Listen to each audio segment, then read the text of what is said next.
आज हमारे साथ मुंबई से हमारी विमला दीदी हैं और उनके साथ में उनकी बहू श्वेता जी हैं। विमला दीदी जो हैं इन्होंने सबसे पहले श्री गुरुदेव के दर्शन करे थे 1999 में, और उसके बाद उनकी हरि कथाओं को सुन के बड़े उत्साह इनको हुआ और इन्होंने 2002 में गोपाल मंत्र दीक्षा ली और उसके बाद पूरी दीक्षा 2003 में इनकी हुई। उनकी पूरा परिवार गुरुदेव से दीक्षित है और सभी लोग भजन करते हैं मिलके, और ये लोग मुंबई से हैं। आपका पुत्र मनीष जी भी आएंगे दीदी? मनीष जी आएंगे प्रोग्राम बोलेंगे? हरे कृष्णा प्रभु जी, हरे कृष्णा। दंडवत दंडवत प्रणाम, दंडवत प्रणाम। बहुत अच्छा लगा आपको देख के। और तनय भी है, पोता भी है। अब कंप्लीट हो गया। हरे कृष्णा, हरे कृष्णा। बहुत सुंदर। हरे कृष्ण, हरे कृष्ण। तो कौन शुरू करेंगे पहले? प्रभु जी मैं शुरू करूँ? ठीक है श्वेता जी, आप करिए। Thank you. अज्ञानतिमिराधन्यस्य ज्ञानाञ्जनशलाकया चक्षुर्मीलितं येन तस्मै श्रीगुरवे नमः। वाञ्छाकल्पतरुकृपा सिन्धु एव च पतितानां पावनेभ्यो वैष्णवभ्यो नमो नमः। जय नित्यलीला प्रविष्ट ओम विष्णुपाद श्रीमद्भक्तिवेदांत श्री नारायण गोस्वामी महाराज के चरणों में कोटि कोटि दंडवत प्रणाम। सभी वैष्णव वैष्णवी के चरणों में कोटि कोटि दंडवत प्रणाम। गुरुजी से सबसे प्रथम दर्शन सपना आंटी के घर पे हुए, और फिर दूसरी बार जब वे बम्बई फिर से आए तो नागा जी के घर पे उन्होंने उन्होंने मुझे हरिनाम दिया। उसके बाद से मैंने माला करनी शुरू की। उसके बाद से भजन थोड़ा थोड़ा शुरू हुआ। उसके बाद और फिर वो जब भी बम्बई आते थे तो घर पे ज़रूर आते थे, और हर बार यही बोलते थे, हरि नाम करो, हरि नाम करो, और कुछ नहीं, सिर्फ यही हरि नाम करो। और जितनी बार भी घर पे आए हमें उनके चरण प्रक्षालन करने का अवसर मिला, उसके लिए मैं अपने आप को बहुत सौभाग्यवान समझती हूँ।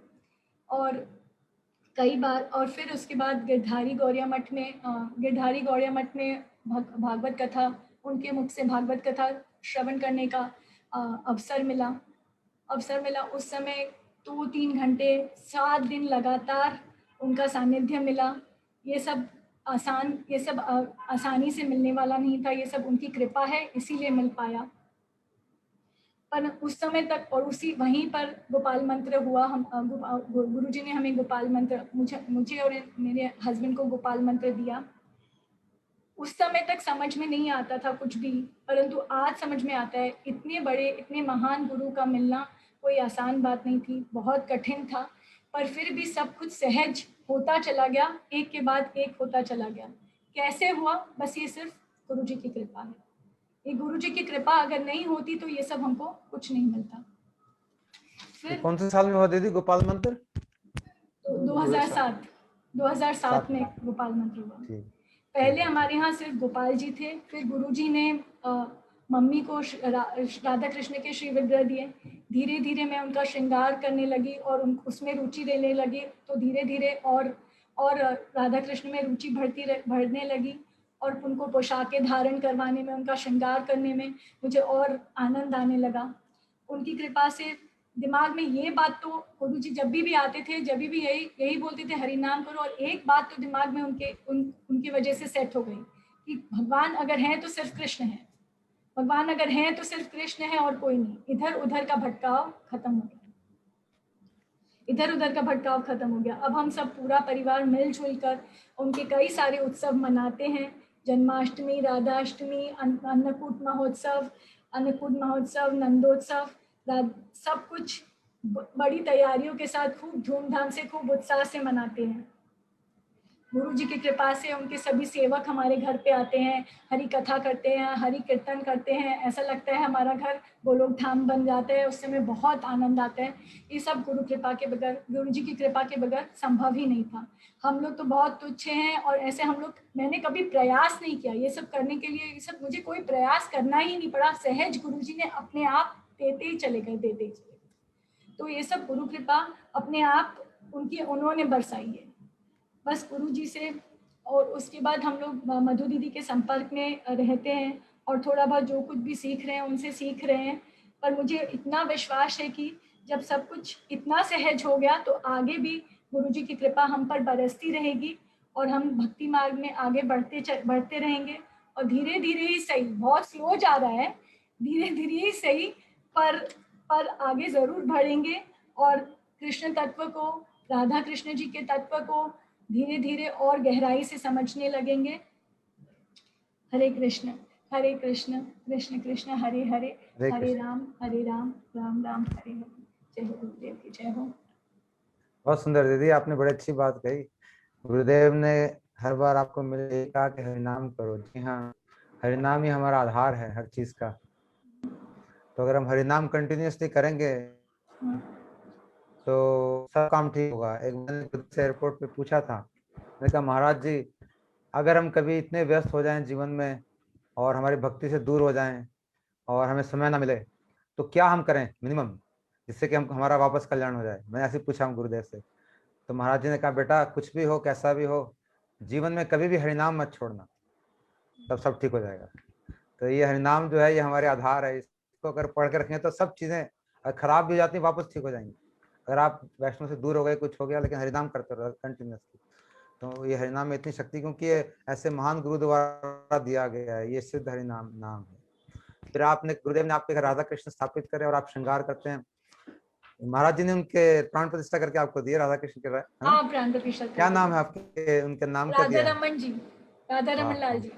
जी हाँ हमारे पास भी राधा रमन जी हैं बहुत अच्छा। सुंदर महाराज जी के हृदय थे राधा रमन, इसलिए बाद में मैं देखा जब भी सभी लोग को राधा रमन बहुत पसंद करते थे नाम। तो इनके श्रृंगार से ही सारा काम, सारी मतलब भक्ति आ जाती है ऑटोमेटिकली। अगर आप इनका श्रृंगार करेंगे, इनको खाना खिलाएंगे, इनकी सेवा करेंगे, इनको सुलाएंगे, इनको पंखा करेंगे, बस हो गया काम। इतना सरल मार्ग है ये। और आप लोग सभी इतना उत्सव मनाते हैं, जैसा आपने कहा, पूरे परिवार के साथ। ये बड़े आनंद का विषय है।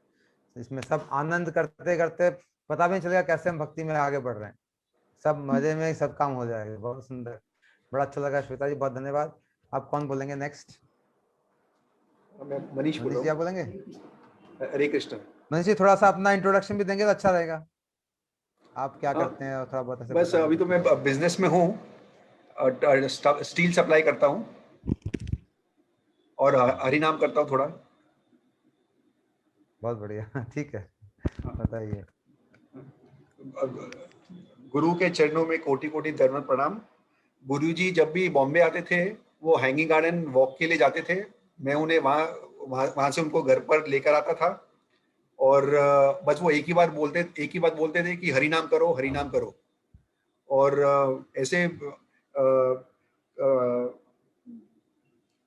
ऐसे बड़े इतने महान गुरु के सौभाग्य मिला कि सौभाग्य था कि उनसे दर्शन हुए। और 2007 में अपना गोवर्धन मठ में गुरुजी की भागवत की कथा सुनने का सौभाग्य मिला और वहीं मेरा गोपाल मंत्र भी हुआ। और गुरुजी के चरणों में बस यही प्रार्थना करेंगे कि वो मुझे भक्ति दे और हमारा हरिनाम मेरा बढ़ता रहे। जय गुरुदेव। बहुत सुंदर, बहुत सुंदर प्रभु जी। अवश्य ही बढ़ेगा अगर आप प्रार्थना करेंगे और हाँ, गुरुदेव के शरण में रहेंगे, तो अवश्य हरिनाम भी बढ़ेगा, भक्ति भी बढ़ेगी, आनंद भी बढ़ेगा, मौज भी बढ़ेगी, सब कुछ बढ़ता रहेगा धीरे धीरे। और आप अनुभव कर ही रहे होंगे, बढ़ ही रहा है धीरे धीरे। हाँ, धीरे धीरे बढ़ रहे हैं। बहुत सुंदर। अब नेक्स्ट कौन बोल रहे हैं? तनय जी बोलेंगे? हाँ, प्रणाम गुरु, प्रणाम। हरे कृष्णा बेटा। हरे कृष्णा, हरे कृष्णा। आप क्या करते हैं तनय जी? मैं अभी डेलॉइट में काम कर रहा हूँ कंसल्टेंट लेवल पे, और मैं एक्चुअल साइंस भी पढ़ रहा हूँ side by side. Okay good. बताइए, आपने आपने गुरुदेव जी के दर्शन करे? हाँ, मैंने किए जब भी, पर मैं बहुत छोटा था तभी दर्शन किए थे।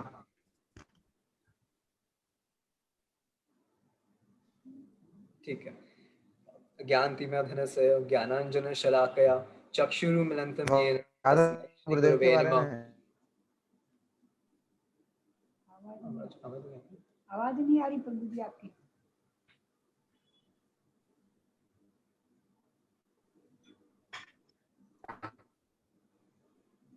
आप बोलिए, बात नहीं जी, बोलिए आप। हाँ। अज्ञानतिमिरन्धस्य ज्ञानांजन शलाकया चक्षुरुन्मिलितं येन तस्मै श्री गुरवे नमः। वाञ्छाकल्पतरुभ्यश्च कृपा सिन्धो एव च पतितानां पावनेभ्यो वैष्णवेभ्यो नमो नमः। मैं गुरुजी के बारे में 2-3 लाइन बोलना चाहता हूँ। तो जब मैं छोटा था 1 महीने का, तभी गुरुजी सपना आंटी के घर आए थे और वहीं पर मेरी दादी ने गुरुजी को मुझे गुरुजी के गोद में दिए थे और उसी टाइम गुरुजी ने मेरे कान में हरि नाम बोला था। हमेशा मेरी दादी मुझे ये बोलती रहती है। और जब भी मैं छोटा था तभी मुझे हमेशा लगता था कि गुरुजी कोई फॉरेनर है। उनके जो नीले आंखें थे और जैसे इंग्लिश बोलते थे, तो हमेशा लगता था कि गुरुजी फॉरेनर है और हमेशा दादी से पूछता रहता था कि मतलब कि गुरुजी कोई फॉरेनर है क्या। तो यही 2 लाइन मैं बोलना चाहता था। और गुरुजी की कृपा से मैंने गीता से कुछ श्लोक याद किए हैं, वो मैं बोलना चाहूंगा। बोलिए। देहिनोऽस्मिन् यथा देहे कौमारं यौवनं जरा तथा देहांतर प्राप्तिर धीरस्तत्र न मुह्यति। ममेवांशो जीवलोके जीवभूत सनातनः मनः षष्ठानि इन्द्रियाणि प्रकृतिस्थानि कर्षति।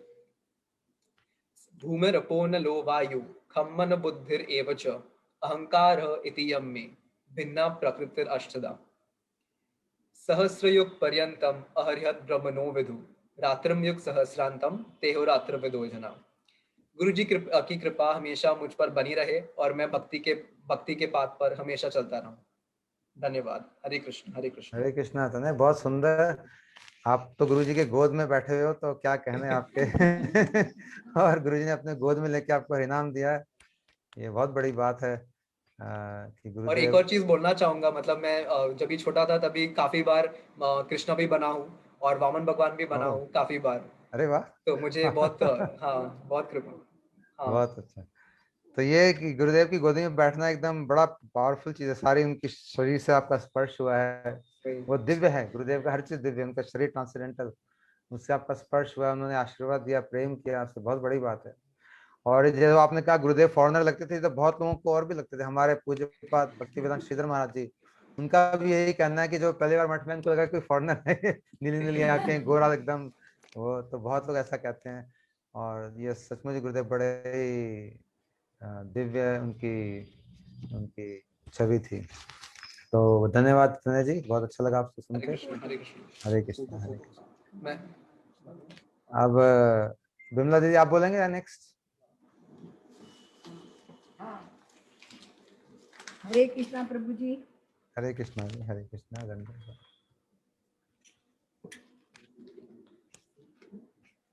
अज्ञानतिमिरान्धस्य ज्ञानांजन शलाकया चक्षुरुन्मीलितं तस्मै श्री गुरुवे नमः। वाञ्छाकल्पतरुकृपा सिन्धुभ्यश्च च पतितानां पावनेभ्यो वैष्णवेभ्यो नमो नमः। श्री कृष्ण चैतन्य प्रभु नित्यानंद श्री अद्वैत गदाधर श्रीवासादि गौर भक्त वृंद। हरे कृष्णा कृष्णा कृष्णा हरे हरे, हरे राम राम राम हरे हरे। ओम नमः विष्णुपादाय राधिकाय प्रियात्मे श्री श्री भक्ति वेदांत नारायण की नामने। मैं पूजनीय मेरी शिक्षा गुरु मधु दीदी के चरणों में दंडवत कोटि प्रणाम करती हूँ। सभी वैष्णव के चरणों में दंडवत कोटि कोटि प्रणाम करती हूँ। प्रभु जी, मैं ये इतना कुछ नहीं जानती हूँ, थोड़ा बहुत कुछ जो गुरु जी से मिली हूँ कैसे वो आपको बताती हूँ। जी हाँ, बताइए। मैं पहले यहाँ पर मैरिन ड्राइव में एक सत्संग होता था, बड़ा ग्रुप था, राधा कृष्ण थे उनके यहाँ पर, मैं वहाँ जाती थी। वहाँ काफी मतलब हर प्रोग्राम होते थे उनके यहाँ पर, मैं हमेशा वहाँ जाती थी। वहाँ जाते जाते मेरे को काफी टाइम हो गया था। एक दिन मधु दीदी और सपना दीदी वहाँ पर आए, तो मैंने मधु दीदी की कथा सुनी, वहाँ पर दीदी ने कथा करी, तो कथा प्रभु जी मेरे को इतनी अच्छी लगी कि मैंने इतनी अच्छी लगी कि एकदम मेरे दिल को छू गई। मैंने बोला आज के बाद मैं यही कथा सुनूंगी और इनके ही मतलब वहाँ पे जाऊंगी। उस दिन के बाद मैंने वहाँ पे जाना छोड़ दिया और दीदी से बातचीत होती रहती थी मेरी। फिर थोड़े दिन के बाद दीदी का मतलब महीना 2 महीने के बाद दीदी का फोन आया कि आप आ जाओ, गुरुजी आ रहे हैं घर पे। तो मैं वहाँ गई, सपना दीदी के घर पे गुरुजी आए हुए थे, गुरुजी को प्रणाम किया। पर और ज्यादा ऐसा कुछ उस टाइम ऐसा कुछ भाव नहीं था कि मतलब गुरु क्या है, ऐसा कुछ समझ में नहीं आता था कुछ भी। ताराबाई हॉल में प्रोग्राम था, वो भी मतलब गए गुरुजी का सुनने को, पर ऐसे कुछ अंदर कुछ मतलब वो नहीं था। उसके बाद फिर मेरे को ऐसे लगने लगा बाद में कि मेरे तो कोई गुरु नहीं है, सब लोग के गुरु, मेरे कोई गुरु नहीं है। मैं शिव जी की बहुत पूजा करती थी। मैंने बोला हे भोले बाबा मेरे को गुरु नहीं है, आप मेरे को गुरु दीजिए। तो उसके फिर थोड़े दिन बाद हम लोग जा रहे थे जगन्नाथपुरी। तो मधु दीदी बोले आप जगन्नाथपुरी जा रहे हो, गुरु जी तो जगन्नाथपुरी में ही है, आप वहाँ गुरु मंत्र ले लेना। तो फिर मैं वहाँ गई जगन्नाथपुरी, दीदी ने मेरे को नंबर दे दिए कि आप इसमें फ़ोन कर लेना। मैंने वहाँ फ़ोन किया तो बोले यहाँ तो मतलब नंबर लग ही नहीं रहा था। मैंने अभी क्या 1-2 जन को पूछा कि नारायण महाराज जी को जानते हो, बोले नहीं। तो मेरे को लगा अभी तो कल तो वापस जाना है, गुरुदेव तो मिले नहीं, अंदर बड़ी दुख हो रहा था। फिर मैंने एक पंडित जी को पूछा मंदिर के कि आप नारायण महाराज जी को जानते हो, तो उन्हें बोला हाँ कल मंदिर में आएंगे। तो मेरे को लगा उन्हें ऐसे ही बोल दिया। फिर वे दूसरे दिन हम मंदिर गए तो वहाँ गुरुजी नहीं मिले। तो अंदर लगता था शाम को तो वापस मतलब जाना है, गुरुजी तो मिले नहीं। फिर मैं ऑटो में बैठ गई, ऑटो में बैठ गए तो कीर्तन मंडली जा रही थी उधर से। तो मैंने ऑटो रोका और उनको एक प्रभु जी को रोका कि मतलब किसकी मंडली जा रही है, कीर्तन मंडली। उन्होंने बोला ये तो नारायण महाराज जी की है। तो मैंने बोला कि आप मेरे को उनसे मिलना है, आप मेरे को उनका एड्रेस दे सकते हो। उन्हें एक कागज पे एड्रेस लिख के दे दिया मेरे को। तो मैं वहाँ गई तो बोले अभी अभी महाराज जी यहाँ से निकल गए। मुझे अभी कहाँ मिलेंगे, कि बोले दूसरा एड्रेस दिया उनने। तो मैं वहाँ गई तो वहाँ पे माधव महाराज जी 1-2 भगत और बैठे हुए थे। फिर मैंने बोला कि मधु दीदी ने भेजा है, मैं और मेरे पति हम गए थे। तो वहाँ पे महाराज जी को मैंने बोला कि दीदी ने भेजा है, मेरे को गुरु मंत्र दे दीजिए। तो महाराज जी ने मेरे को गुरु मंत्र दिया और गोपाल मंत्र भी दिया। उस टाइम मैं नहीं समझती थी गोपाल मंत्र मतलब क्या है। तो वहां से आने के बाद दीदी ने पूछा आपको मतलब गुरु मंत्र घर नाम मिल गया। मैंने बोला हाँ, तो और क्या बोले। फिर मैंने गोपाल मंत्र के लिए बताया। दीदी ने बोला आपको गोपाल मंत्र भी दे दिया गुरुदेव ने। मैंने बोला हाँ दीदी। तो बस वो मैं थोड़ा बहुत कुछ करने लगी। थोड़ा बहुत करने के बाद फिर ऐसे थोड़ा बहुत भजन कुछ हो जाता था। फिर एक बार क्या दीदी जा रहे थे नवदीप, तो बोले आप चलोगे। मैं बोला हाँ मैं चलूंगी दीदी। मैं दीदी मेरे को नवदीप लेके गई। वहाँ पे महाराज जी के गुरु जी के मैंने दर्शन किए। और वहाँ के सब मैंने तो कभी नवदीप का नाम भी नहीं सुना था प्रभु जी, न नित्यानंद प्रभु का नाम सुना था, न अपना महाप्रभु जी का भी कभी नाम नहीं सुना था मैंने। वो पहली बार मैंने नवदीप मतलब धाम के मतलब दर्शन किए। वहाँ जाके अपना देवानंद गोड़िया मठ में पहले गुरु जी वहाँ थे। गुरु वहाँ पे गुरु जी से मेरी फुल दीक्षा हो गई। और वहाँ पे भक्ति वेदांत बामन महाराज जी के भी दर्शन हुए। तो दीदी ने सब पूरे मतलब नवदीप धाम के सब दर्शन मेरे को कराए। मैंने ऐसे दर्शन कि पहली बार मेरे को ऐसा लगा कि क्या आनंद है, इतने दर्शन आज तक मैं तो कभी ऐसे दर्शन किए ही नहीं थे। फिर वहां से आने के बाद क्या हुआ प्रभु जी, गुरु जी यहाँ पर आते थे बम्बई में तो घर पर जरूर आते थे। उनके चरण घर पे पड़े तो घर एकदम पवित्र हो गया। गुरु जी घर पे आते थे, इतना बहुत सेवा ऐसा। उस टाइम में इतनी कथाएं भी बहुत ज्यादा समझती नहीं थी इतनी। फिर उसके बाद दीदी जा रहे थे ब्रज मंडल परिक्रमा। तो दीदी मेरे को ब्रज मंडल परिक्रमा लेके गई। तो वहाँ मैंने ब्रज मंडल परिक्रमा सब दर्शन किए। वहाँ पे दीदी ने मेरे को विराज जी की परिक्रमा करवाई, सब जगह के दर्शन कराए। मैंने पहली बार जाके वहाँ पे इतने दर्शन किए कि इतने अंदर से इतना आनंद हो रहा था कि पहली मतलब आज तक मैं मतलब क्या कर रही थी जो ऐसे ऐसे दर्शनों से वंचित थी। बहुत सुंदर दर्शन हुए वहाँ पर। फिर प्रभु जी एक बार क्या हुआ, मैंने गुरुजी को पूछा गुरुदेव मेरी भजन ठीक से नहीं हो रहा है। गुरुदेव बोले कि जो करता है वो ऐसे ही बोलता है, जो तुम कर रही हो ठीक कर रही हो, वैसे ही करती रहो। एक बार गुरुजी से बात, गुरुदेव आप मेरे को भक्ति दे दीजिए। गुरुदेव बोले अब यार तुमको 4-5 जन्म और लेने पड़ेंगे। उस टाइम मेरे को 1 मिनट लगा, फिर मैंने गुरुजी तो मेरे 4-5 जन्म के बाद मेरा आवागमन छुड़ा देंगे।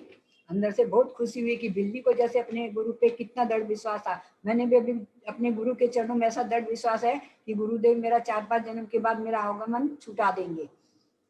फिर प्रभु जी महाराज जी जब भी यहाँ आते थे हम लोग कथाएं सुनते थे, जाते थे। फिर गुरु जी की कृपा से 2 बार मधु दीदी ने भी घर पर भागवत करी, सब भक्तों ने मिलकर करवाई थी। तो दीदी सब कथाएं वैष्णव के मुख से मतलब कथाएं सुनना, कथाएं सुनी, फिर सब दीदी प्रोग्राम करते थे, एकदम आनंद आने लग गया एकदम। फिर दीदी बोले कि आप है ना महाराज जी से भागवत करवा लो। तो प्रभु जी उधर हम लोग गिरधारी गौड़िया मठ में गुरुदेव से भागवत करवाए। तो 7-8 दिन तक उधर इतना मतलब आनंद बरसता रहा, कथाएं सुनते, गुरु जी के दर्शन करते, फिर गुरु जी इतने उत्सव करते। गिरिराज जी की मैंने तो अभिषेक गुरु जी से पहली बार उनके साथ में जाके और देखा कि क्या दूध दही, इतने दूध दहियों से गुरु जी अभिषेक करवा रहे हैं। हम लोग को पहली बार इतना मतलब देख के क्या मतलब आनंद होता था कि गुरु जी के साथ, कि ऐसा कभी सोचा भी नहीं था। फिर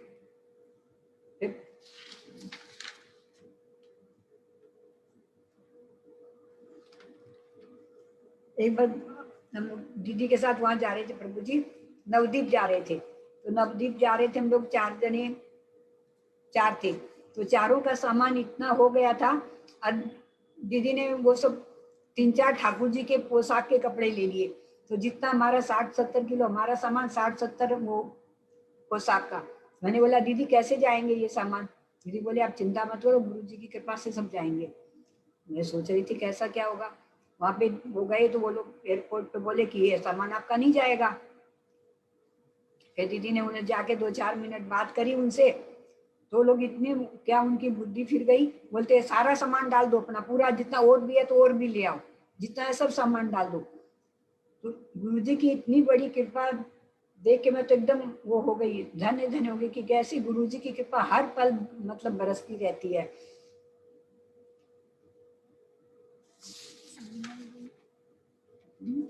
अब गुरु जी की समाधि के लिए प्रभु जी हम लोग जा रहे थे। तो ट्रैफिक इतना था कि हमारी फ्लाइट निकल गई। तो बोले अभी तो आपका फ्लाइट का वो हो गया, अभी नहीं जा सकते हो। तो अभी बोले क्या करेंगे अभी? हम लोग 7-8 जन थे, 3-4 जने तो चले गए थे, फ्लाइट पकड़ लिए थे, 3-4 जन रह गए थे। तो अभी पैसे क्या करेंगे? वो बोले अभी आप लोग को दूसरी टिकट करानी पड़ेगी, फुल पैसे लगेंगे। फिर दीदी अंदर गए, उनसे बात करी कैसे ऐसे हमको गुरु जी के उसमें जाना है। तो वो हमको दूसरी फ्लाइट में, और उनके पास वो 3 ही टिकट थी, और हमको दे दिए और हम लोग फ्लाइट में चले गए। और वो कुछ उन्हें रुपये भी नहीं दिए। हर पल में गुरु जी की कृपा, मतलब ऐसे लगता है गुरु जी की कृपा बरस रही है हमारे ऊपर। पर प्रभु जी हम लोग इतनी कृपा मतलब ले नहीं पाए जितनी गुरु जी ने कृपा बरसाई। हाँ, और यहाँ पर अपना जन्माष्टमी और नंद उत्सव का उत्सव बहुत अच्छी तरह से होता है। दोनों भव्य पूरा डेकोरेशन अपने हाथ से करती हैं, कोई बाहर से किसी को नहीं बुलाते हैं, खूब बढ़िया से होता है। फिर नंद उत्सव दीदी आ जाते हैं, भगत आ जाते हैं सब, और खूब बधाइयाँ बढ़ती हैं। दीदी मधु दीदी कथाएं सुनाती हैं, खूब इतना आनंद से मतलब मनता है। हर उत्सव मनते हैं। सपना दीदी के घर पे तो सारे उत्सव मनते हैं, और लता दीदी के घर पे तो अपना गुरु पूर्णिमा का उत्सव होता है। तारा भाभी के यहाँ पर राधा अष्टमी का प्रोग्राम होता है। टीना दीदी के यहाँ पर झूलन का उत्सव होता है। इतने उत्सव चलते रहते हैं, इतने उत्सव चलते हैं। दीदी के मतलब उस दीदी ने मेरे को मतलब जैसे जो कुछ सिखाया, मधु दीदी ने सिखाया। हर बार वही बोलते हैं भजन करो भजन करो। भारतीय विद्याभवन में दीदी क्लास लेते थे, उसमें सारे ग्रंथों का हमको अध्ययन कराया। जब थोड़ा थोड़ा कुछ समझ में आने लगा, पहले कुछ नहीं समझते थे, इतना हाई एकदम ऊपर से जाता था। और एक बार प्रभु जी में दीदी के साथ वहाँ जाना था अपना गोवर्धन परिक्रमा। तो मैं कुछ कारण से मतलब लेट जा पा रही थी, मैं कलकत्ता चली गई थी। तो मैंने दीदी को बोला दीदी मैं आपके साथ चलूंगी। दीदी ने बोला आप टिकट करा लो। तो दीदी बोले मेरी टिकट तो 1.5 महीना पहले हो चुकी है। मैंने बोला दीदी आपकी टिकट 1.5 महीना पहले हो चुकी, कौन सी बोगी में मिलेगी, मैं तो आज तक कभी अकेली गई नहीं और मैं तो जा भी नहीं सकती हूँ ऐसा। दीदी बोली आप चिंता मत करो, आप टिकट करा लो, मैं आपका सब वो कर दूंगी। तो प्रभु जी देखिए गुरुदेव की कृपा की टिकट 1.5 महीना बाद टिकट कराई और दीदी की सेम, जैसे दीदी की 60 नंबर तो 61 नंबर वही टिकट बन गई। तो कितने सौभाग्यशाली हैं कि हम लोग, गुरु जी की कृपा हरदम हमारे ऊपर बरसती रहती है, बरसती रहती है। प्रभु जी का एक छोटा बेटा है, उसकी शादी में थोड़ी सी मतलब लेट हो रही थी, तो मेरे को थोड़ा टेंशन होता था। दीदी बोलती थी अब टेंशन मत करो, कोई ब्रिज की लड़की आ जाएगी। मैं बोलता था दीदी कैसे होगा कैसे होगा। प्रभु जी देखिए गुरु जी की कृपा, ठाकुर जी राधा रानी की कृपा, मधु दीदी की कृपा, दीदी जो बोल देते थे वही हो जाता था। कि ब्रज के सामने से मतलब ब्रज का रिश्ता आ गया और ब्रज की लड़की आ गई और इतना अच्छा परिवार है, इतनी अच्छी लड़की आ गई। और शादी भी गिरधारी गोड़िया मठ के सामने ही विक्सन होटल में हुई। गुरु जी की आशीर्वाद लेके, ठाकुर जी का आशीर्वाद लेके अपने मठ से ही बारात निकली और उधर से ही और तीरथ महाराज जी, नरसिंह महाराज जी बच्चों को आशीर्वाद देने के लिए आए।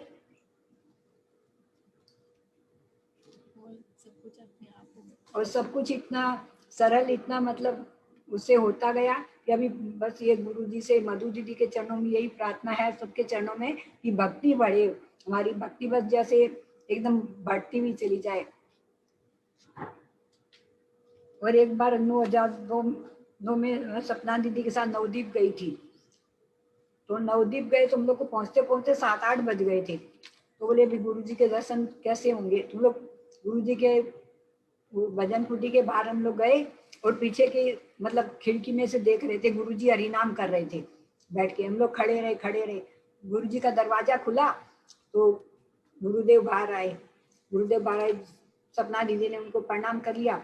जब मैं गुरु जी के सामने गई तो गुरु जी और मेरी दोनों की आंखें ऐसे, गुरु जी एकदम देखते जा रहे हैं, मैं गुरु जी को और गुरु जी मेरे को। ऐसे लगता है गुरु जी ने उस टाइम मेरे ऊपर बहुत बड़ी कृपा दृष्टि कर दी। और बाद में फिर मैंने गुरु जी को प्रणाम किया। गुरु जी ने पूछा कैसी हो। मैं ठीक है गुरुदेव।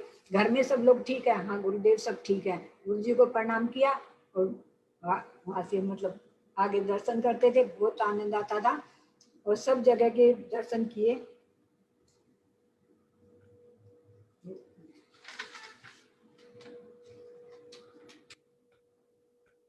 अरे एक बार प्रभु जी क्या हुआ, मैं अपने घर में मंदिर में पूजा करती हूँ। मेरा फिक्स टाइम नहीं था, उस टाइम ही मैं मतलब पूजा करती थी ऐसा। तो वो दिन देखिए, एक दिन क्या हो कि मालूम नहीं मेरे को एक सेकंड कैसे लेट हुई कि मतलब मंदिर के ऊपर की सीलिंग गिर गई, जो कि 10-20 मतलब किलो की तो आराम से होगी वो। ना मंदिर को कुछ टच हुआ, ना ठाकुर जी को टच हुआ। मैं अगर 1 सेकंड पहले वहां होती तो पूरी वो गिर जाती। पर गुरु जी ने ऐसी कृपा करी, मालूम नहीं क्यों मैं 1 सेकंड के लिए बाहर थी कि वो मतलब हर तरह गुरु जी की कृपा इतनी बरसती है कि मैं उसका वर्णन नहीं कर सकती। बहुत हम लोग सौभाग्यशाली हैं कि मैं ऐसे गुरु मिले और ऐसे गुरु जी के चरणों में मैं दंडवत कोटि कोटि दंडवत प्रणाम करती हूँ। बहुत सुंदर है। और मैं मधु दीदी की बहुत आभारी हूँ जिन्हें हमको इस लाइन में लेके आए। हमको इतने प्रेम से लेके जाते हैं सब जगह, इतना प्रेम से सिखा मतलब सब कराते हैं, मतलब शिक्षा देते हैं कि हरि नाम करो, भजन करो, यही जीवन का सार है। गुरु जी के चरणों में रहो। मधु दीदी ने बहुत मतलब वो करा है, इतने प्रेम से हम लोग को संभालते हैं दीदी कि दीदी ने ही मतलब गुरु जी से मिलाया। गुरु जी के थ्रू ही दीदी हम लोग को इतना मतलब सब करवा रहे हैं। मधु दीदी, सपना दीदी, इन लोग का बहुत मतलब वो है कि वो मेरे को ऐसे उत्साह देते रहते, करो करो ऐसा कराते रहते हैं। अब दीदी ने एक बार सेवड़ा कुली में श्रीमद भक्ति वेदांत बामन महाराज जी का दर्शन करने को लेके गई। और जब भी हम लोग नवदीप जाते थे, प्रभु जी आते थे, दीदी उनको बुला लेते थे। वो सब जगह के, कालना के, श्रीखंड के, शांतिपुर के, इतने दर्शन कराते थे वो प्रभु जी, बहुत ज्यादा। दीदी ने सब जगह के दर्शन कराए कि पहले मैं कुछ भी नहीं जानती थी, कुछ भी नहीं समझती थी कि मधु दीदी के थ्रू जो मतलब हुआ सब कुछ दीदी ने ही करवाया। और उनकी कृपा है दीदी की, जो अभी भी इतना प्रेम से हम लोग को सिखाते हैं, इतना प्रेम से सब बताते हैं कि भजन करो। प्रभु जी, अभी मैं वाणी को विश्राम देती हूँ। बहुत खूब दीदी, बहुत सुंदर आपने बताया। आपने स्टार्ट किया कि किस तरह से आप नवदीप, नित्यानंद प्रभु, महाप्रभु किसी को भी नहीं जानते थे। नहीं, कुछ ये नाम भी बट नहीं सुना था प्रभु जी, नाम भी नहीं सुना था कभी। जी हाँ, किसने सुना? बहुत कम लोगों ने उनका नाम सुना अभी भी। ये तो सिर्फ महाभाग्यवान लोग इनका नाम सुन पाते हैं, और उससे भी महाभाग्यवान लोग वहां जा पाते हैं। इतने कितनी हमारी आबादी है, 100 करोड़ से ज्यादा, उसमें से कितने लोग जा पाते हैं? तो ये तो एकदम सीक्रेट है, इसलिए तो ये छुपे हुए हैं हमारे ठाकुर जी। सिर्फ महाभाग्यवान लोग इनके दर्शन कर पाते हैं, जिनको ठाकुर जी ने प्रेम देना होता है, वो भी ब्रज प्रेम, वही लोग यहाँ जा पाते हैं। तो आप और हम सब उन भाग्यशाली लोगों में से हैं जो गुरुदेव की कृपा से ऐसे ऊंचे स्थानों पे, धामों में गए, महाप्रभु के दर्शन हुए, नित्यानंद प्रभु जी के स्थानों में गए। तो ये सचमुच हमारे ऐसे गुरुदेव की कृपा है। और महाराज जी ने आपको बोला 4-5 जन्म और लगेंगे, बहुत कम टाइम लगेगा, मैं कह रहा हूँ। हाँ, तो वही तो मैंने 4-5 जन्म बहुत कुछ भी नहीं गुरु है। जी ने 4-5 जन्म से ही छुड़ा, आवागमन जी का वो हाँ, छुड़ा दिया जी हाँ, ना बहुत गुरु जल्दी जी। छुटकारा। तो ये तो महाराज जी हर एक को देख के जान जाते हैं कि इसके आगे कितने जन्म कैसे हैं और पीछे के जन्म कैसे हैं, वो सब जान जाते हैं। मैंने पहले अरे एक और बताती हूँ प्रभु जी। एक बार मैं गुरु जी को कि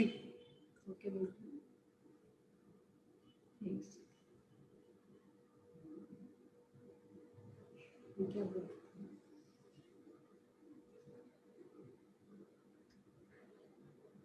क्या वो नाम भूल गए किसी का? हाँ, नहीं, गुरु जी से मैंने कुछ पूछा था। कोई बात नहीं, आप याद कर लो, मैं तब तक बोलता हूँ, है ना? लास्ट अच्छा। में बोलेंगे, कई बार भूल जाते, निकाल दिमाग से निकल जाता है, हाँ। फिर आपने तो 4-5 जन्म तो बहुत, गुरुदेव ने कृपा करके बहुत कम समय मतलब में कल्याण भगवान तक पहुंच गए। बहुत हाँ, एक गुरुदेव। बार गुरु जी मेरे को क्या बोले, प्रभु जी तुम है ना पूरब की तरफ बैठ के भजन किया करो। मैं दूसरे साइड बैठ के भजन करती थी, गुरुदेव ने बोला आप पूरब की तरफ तुम बैठ के भजन किया करो। अरे गुरुदेव कितने अंतर्यामी है कि मतलब वो जान गए कि मतलब मैं कैसे बैठ के भजन करती हूँ। अच्छा अच्छा। गुरुदेव तो इतने बड़े की कृपा है, गुरुदेव की अपरंपार कृपा है बस। बताओ, उनको ये भी पता है कि आप कहाँ बैठ के भजन करते हो, अपना नहीं करते हो, कैसे करते हो, इसलिए आपको उन्होंने विशेषतः कहा कि पूरब की तरफ बैठा करो। महाराज जी सब जानते हैं कौन क्या कर रहा है, कहाँ पहुंचा हुआ है, कहाँ पहुंचेगा, कहाँ पहुंच सकता है। फिर हाँ, आपने बहुत सुंदर गिरिराज अभिषेक की बात कही। जी हाँ, मैंने पहले भी कहा, जिन्होंने इसका दर्शन किया वही जानते हैं कितना अद्भुत, कितना विशाल ये अभिषेक, कितना उत्सवमय यह होता था गुरु जी के सानिध्य में। कितने हजारों लोग जाते थे सिर पे टोकरी रख के, बहुत ही अद्भुत दृश्य होता था। फिर आपने बड़े चमत्कारी बातें बताई, सामान लेके गए एयरपोर्ट के ऊपर, कैसे मना कर दिया, फिर बाद में उसका दिमाग चेंज हो गया अपने आप ही, और कैसे गुरुदेव की कृपा बरस रही है हर समय। जी हाँ, मैं देख रहा हूँ आप लोग के ऊपर सचमुच बड़ी कृपा है मधु दीदी के कारण। कैसे आप हर उत्सव मनाते हैं, आपका पूरा एक्सटेंडेड फैमिली परिवार, कोई ये उत्सव मना रहा है, कोई नंद उत्सव, जन्माष्टमी आप स्वयं मनाते हैं अपने घर पे। तो अगर हम ये उत्सव ही मनाते रहे ठाकुर जी के, तो इसी से हमारा भजन हो जाएगा, क्योंकि उत्सव में ही ठाकुर जी बड़े प्रसन्न हो जाते हैं। उनके लिए हम काम करते हैं, हमारा सारा शक्ति उनकी तरफ डायरेक्टेड होती है। उनके लिए डेकोरेशन करना, उनके लिए प्रसाद भोग बनाना, उनके लिए ही व्यवस्था करना, डेकोरेट सब कुछ करना। तो ऐसे हमारी सारी शक्ति भगवान की तरफ लग जाती है, इससे हमारा भजन हो जाता है। तो ये बड़ा अच्छा है। और फिर आपने एक और चमत्कारिक बात बताई कि कैसे 1.5 महीने बाद भी आपने टिकट बुकिंग कराई, तो कैसे मधु दीदी के साथ ही वो सीट मिल गई आपको। हाँ, हाँ। तो ये मतलब अद्भुत बात है। फिर आपने अपने बेटे की शादी की, बेटे ब्रज में शादी हुई। ब्रज में कुछ भी होना बहुत सौभाग्यशाली, ब्रज में जाना ही बड़ा सौभाग्यशाली है।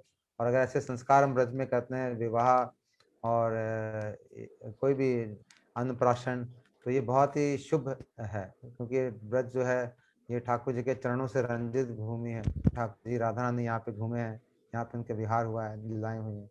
तो ये बड़ा ही अच्छा है। फिर आपने अपने पथ प्रदर्शक शिक्षा गुरु के बारे में, मधु दीदी, सपना दीदी, जी हाँ, इन्होंने बहुत लोगों को, पूरे परिवार को कितने सुंदर ढंग से चला रही हैं। सचमुच ही बड़ा इनका कमाल है। आपका बहुत बहुत धन्यवाद दीदी। आप पूरे परिवार का, सभी का मैं हार्दिक धन्यवाद देना चाहता हूँ, और सभी को मेरा प्रणाम, प्रभु मनीष जी जी को, प्रभु श्वेता। जी एक और, जब जब भागवत हुई थी तो वहाँ पे जी सब हाँ, विद्वानों की गोष्ठी रखी थी दीदी ने। जी हाँ, सब विद्वान आए थे, सब जगह से, गोवर्धन से, मथुरा से, वृंदावन से, 16-17 जगह से। उस टाइम महाराज जी जी इतने खुश थे, इतने खुश थे, बहुत ज्यादा खुश थे उस टाइम। क्योंकि महाराज जी को ये सब चीजें बड़ी पसंद थी, वो खुद ही बुलाते थे, जैसे रूप गोस्वामी कॉन्फ्रेंस करते, सबको विद्वानों को बुलाते थे हाँ और सबके हाँ विचार सुनते थे। और मधु जी तो स्वयं ही इतनी विदुषी हैं, इतना इतना मतलब विद्वत्ता उनमें है, तो महाराज जी तो प्रसन्न होंगे, ये स्वाभाविक है। आपका बहुत धन्यवाद दीदी, आपके पूरे परिवार का बहुत धन्यवाद। ऐसे ही गुरु जी की कृपा आपके परिवार पर बनी रहे और ऐसे ही आप आनंद में हंसते खेलते ठाकुर जी तक पहुंच जाए। सभी को मेरा प्रणाम, आपको धन्यवाद। अब हमारे साथ होंगी हमारी शैला दीदी। वाञ्छाकल्पतरुभ्यश्च सिन्धुश्च पतितानां पावनेभ्यो वैष्णवेभ्यो नमो नमः। हरे कृष्ण प्रभु जी, दंडवत प्रणाम। दंडवत दंडवत। शैला दीदी हरे कृष्णा।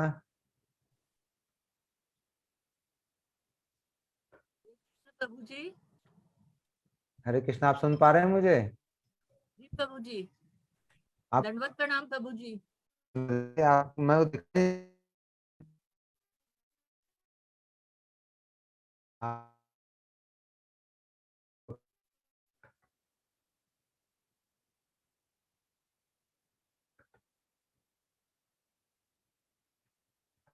हरे कृष्णा जी, हाँ ठीक है। दंडवत प्रणाम प्रभु जी। प्रभु जी सर, पहले आप वो ज्योति के नाम से है ना, उसको कर दीजिए, वहां वो बोलेगी। ओ अच्छा, वो अलग जगह पे है, ठीक है ठीक है, एक मिनट। हाँ ज्योति जी, आप अनम्यूट कर सकते हैं अपने आप को। हरे कृष्णा। दंडवत। दंडवत दीदी, दंडवत प्रणाम, दंडवत बहुत प्रणाम सुंदर। प्रभु जी। प्रभु जी, सबसे पहले मेरी बिटिया कुछ बोलना चाहेगी, फिर मैं मैं आपका बोलूंगी। पहले परिचय दे दूं। जी जी जी प्लीज।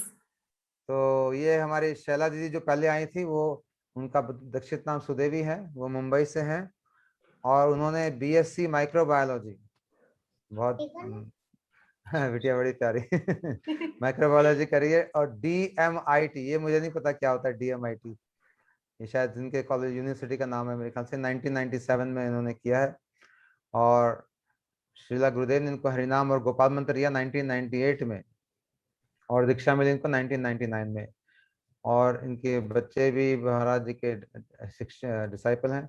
इनकी बिटिया ज्योति जो हमारे सामने है, इनका हरिनाम हुआ गुरुदेव से, बचपन में हो गया था जैसा कि इन्होंने कहा, और इनका विवाह मुंबई में ही ये भी रहती हैं। तो अब हम इनकी बिटिया ज्योति से कुछ सुनेंगे। और ये ज्योति की बिटिया का नाम है, छोटी बिटिया का, सॉरी आपकी आवाज नहीं, एक मिनट, लगता है म्यूट हो गए हैं, अनम्यूट करें। हरी प्रिया। ओ हरे प्रिया जी, हाँ तो हरे प्रिया कुछ कहेंगी पहले, हैं? हरे कृष्णा हरे प्रिया जी। बोलो हरे कृष्णा। हरे कृष्णा बेटे।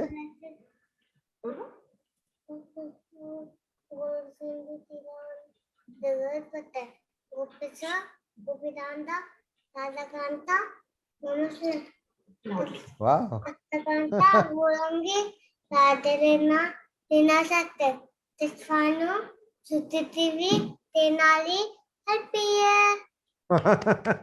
बहुत प्यारा, कमाल है। हरे कृष्णा हरे कृष्णा हरे कृष्णा हरे कृष्णा कृष्णा कृष्णा हरे हरे हरे राम राम राम हरे हरे। हरि बोल। वाह, बस बहुत सुंदर। हरे कृष्णा बेटे।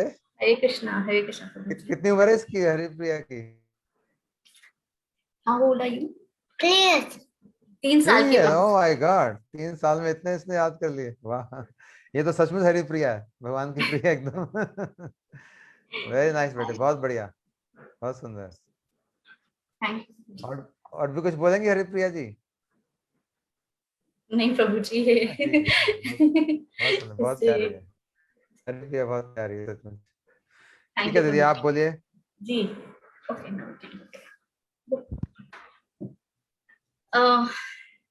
सबसे पहले मैं गुरुदेव के चरणों में दंडवत प्रणाम अर्पण करना चाहती हूँ और यहाँ पे बैठे सभी वैष्णवों को दंडवत प्रणाम कहना चाहती हूँ।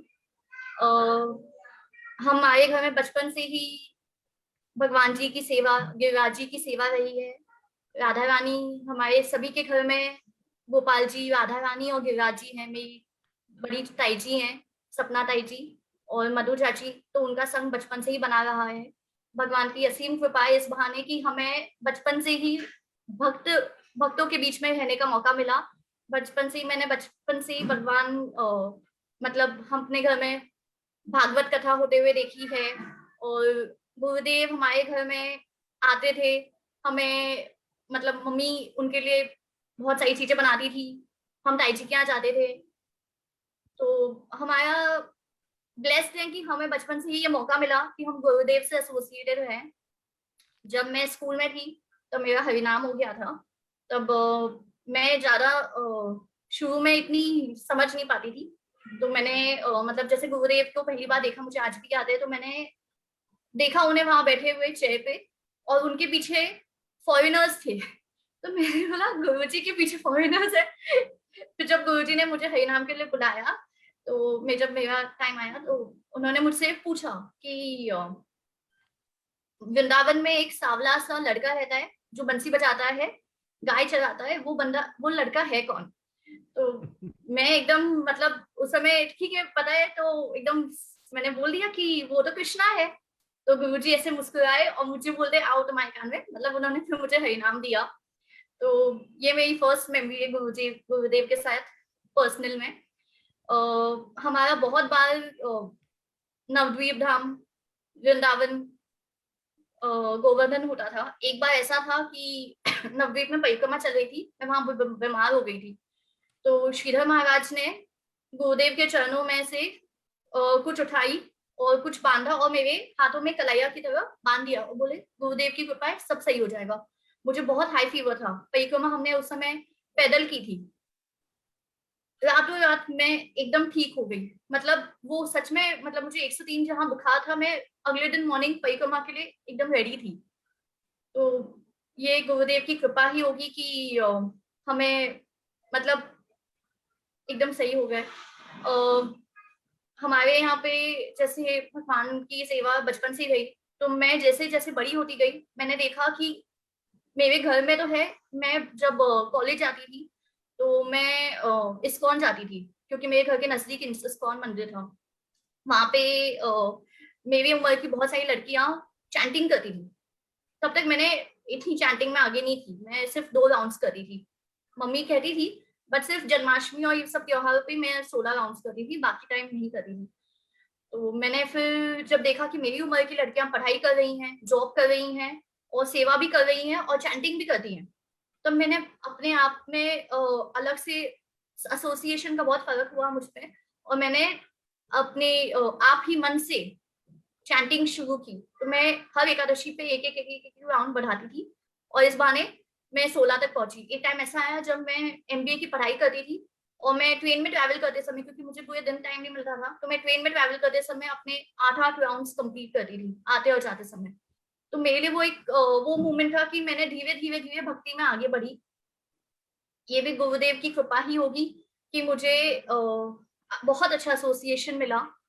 आज भी मेरे शादी के बाद मेरे घर में मेरा मंदिर है, वहां पे मेरे इन लॉज इतने रिलीजियस नहीं है, लेकिन उन्होंने मुझे अपनी एकादशी, अपनी परंपरा जो है उसे कंटिन्यू करने का वो दिया, मुझे इतना भाग्य दिया कि मैं अपने घर में गोपाल जी की सेवा लेके आई, गुरुदेव की जगह बनाई। तो मैं बहुत खुश हूँ कि मैं वो चीज आगे कंटिन्यू कर रही हूँ। मैं अपनी बेटी को भी ये चीज सिखा रही हूँ। एक बार ऐसा मौका आया था जब मैं इस्कॉन में थी, मेरी जो मेंटर प्रभु जी माता जी थे वहां पे, तो वहां पे हिज होलीनेस राधानाथ स्वामी महाराज आए और उन्होंने मतलब वो वहां से पास हो रहे थे और हमने सबने उन्हें दंडवत प्रणाम किया। तो जब हमने उन्हें दंडवत प्रणाम किया तो मेरी मेंटर ने ऐसे इंट्रोडक्शन दे दिया कि महाराज शी इज अ ब्रिजवासी, जबकि मैं तो कुछ भी नहीं हूँ। तो उन्होंने कहा शी इज अ ब्रिजवासी, और महाराज ने मेरी तरफ देखा और उन्होंने ये कह दिया कि ये गुरुदेव श्रील नारायण महाराज की के डिसाइपल हैं, इनके घर में महाराज का वो है। तो मैं कुछ नहीं बोली, but Gurudev but his holiness Radhanath Swami Maharaj smiled and उन्होंने मुझे जय श्री राधे बोला। मेरे लिए वही एक ऐसा था कि नहीं, मेरे गुरुदेव भी बहुत ही मतलब मैं प्राउड हो गई कि नहीं वो मेरे गुरुदेव हैं। जैसे हमारे कहीं पे भी मैं बोलती हूँ तो सब जानते हैं कि हाँ गुरुदेव है वो। तो ब्लेस्ड हूँ कि उनका एसोसिएशन मिला, उनसे मिलने का मौका मिला, हमारे घर में उनकी सेवा हुई और हम उनके थोड़े से पात्र बने। तो बस यही है, धीरे धीरे मैंने भक्ति में आगे बढ़ी। मुझे बहुत मौके मिले, छोटे मौके, जैसे जगन्नाथपुरी गई थी तो मैं अपने मेंटर्स के साथ गई थी, तो वहां पे भगवान की कृपा थी, गुरुदेव की कृपा थी, मुझे रथ पुल करने का मौका मिला रथ यात्रा में। तो मैंने ऐसे कभी उम्मीद नहीं रखी थी, ना ही मैं वो कुछ भाव से गई थी, पर मेरे राधा रानी और कृष्ण की कृपा होगी कि मुझे वैसा भाग्य में मिला। तो मैं तो बस डिवोटी फैमिली से हूँ और थैंकफुल हूँ कि बचपन से ही गुरुदेव की कृपा रही हमारी फैमिली पे। मधु चाची और ताई जी की वजह से हमने हमारे पूरे घर में गुरुदेव का कृपा रही जी। आप कहाँ पे हैं दीदी? मुंबई में कौन सी जगह रहते हैं अभी? जी विलेपार्ले ईस्ट। Okay okay. मैं भी राधानाथ महाराज, पूज्यपाद राधानाथ महाराज जी से मिला हुआ हूँ और मैं उनके मठ में जाता था। मैं 1-1.5 साल मुंबई में था और चौपाटी में उनका जो मठ है वहाँ जाया करता था। जी जी जी जी शादी के बड़े। पहले मैं चौपाटी रहती, ग्वालियर टैंक रहती थी, नाना चौक केम्स कॉर्नर के बहुत नजदीक। जी हाँ जी हाँ। शादी के बाद अब मैं विलेपार्ले ईस्ट आ गई हूँ। अच्छा, वही पास में, ज्यादा दूर नहीं है वैसे वहां से। जी मैं तो आज भी, मैं जब चौपाटी राधा गोपीनाथ मंदिर जाती हूँ तो मुझे ऐसा लगता है जैसे बस। हाँ, बहुत सुंदर स्थान है वो, बहुत ही बहुत दिव्य सुंदर स्थान है। है। और वहाँ पे जो आते हैं स्टूडेंट्स वगैरह भी बड़े सब लर्नड और बहुत अच्छा उनका सिस्टम है। टेप मिनिस्ट्री वहाँ पे, वहाँ से मैं टेप लेके आता था सुनने के लिए राधानाथ महाराज जी के समय। ये सब 1998 की बात, आई थिंक 97, हाँ 98 99।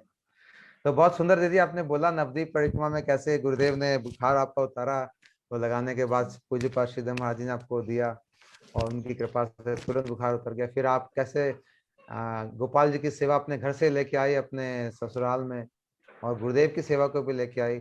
मैंने ये देखा कि गुरुदेव की बेटियां जहां जाती हैं उस घर को एकदम भक्तिमय कर देती हैं। मैं तो अपनी बहनों के बारे में जानता हूँ, मेरी 5 बहनें जहां भी जिस घर में गई हैं सब पूरा घर को भक्तिमय कर दिया। उनके बच्चे, उनके हस्बैंड, कल आपने सुना था कैसे उनके हस्बैंड धीरे धीरे चेंज हो गए।